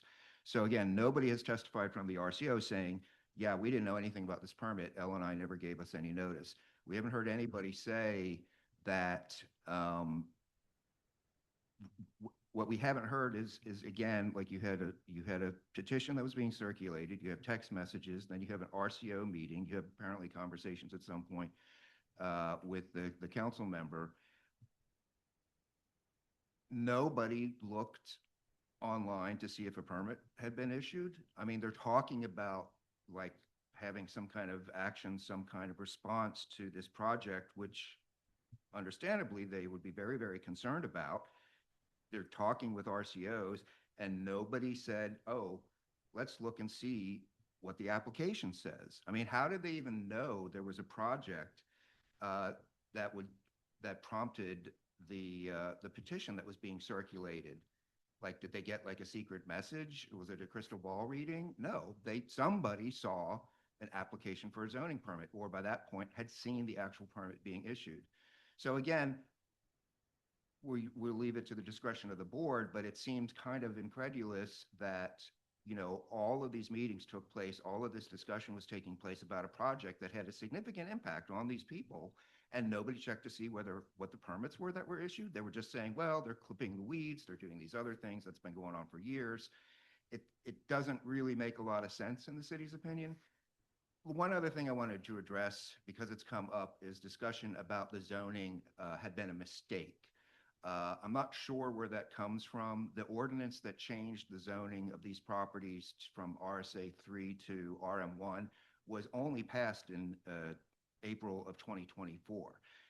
We have had issues where there have been a zoning change and the mapping change, and there was a mistake in the actual final map where literally, no, this was mistakenly zoned from one thing to another. The map is in error. The ordinance is fine. The map was in error. That's not what happened here. There's no dispute here that this block of Ardley Street from Sedgwick to Vernon was changed to RM1 deliberately. There was no mistake.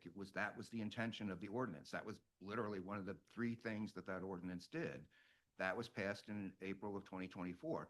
Now, people can change their mind. The council member decided to change her mind. She's now passed an ordinance. Now this is all RTA 1, twins, basically, which is what they are for the most part. So I just want to clarify that if we were talking about a mapping error, that would be a completely different type of discussion. This is not a mapping error.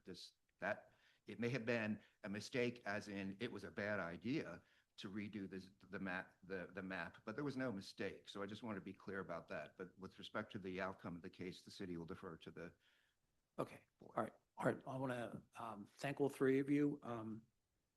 We're going to schedule a hearing on 8/18/26 at 9:30 a.m. We will address the merits of the original appeal. So just to clarify, Mr. Chair, the board is finding that the appeal in this matter was timely filed. Yes. All right, thank you. Right. Need to vote? Okay, all right, go ahead. Did the board vote? No, It's not a final we decision had of the board. conversation about that. There's no vote on the timeliness. It would only be a vote if we were dismissing for timeliness. So that would be a final decision. Thank you. Thank you. Thank you.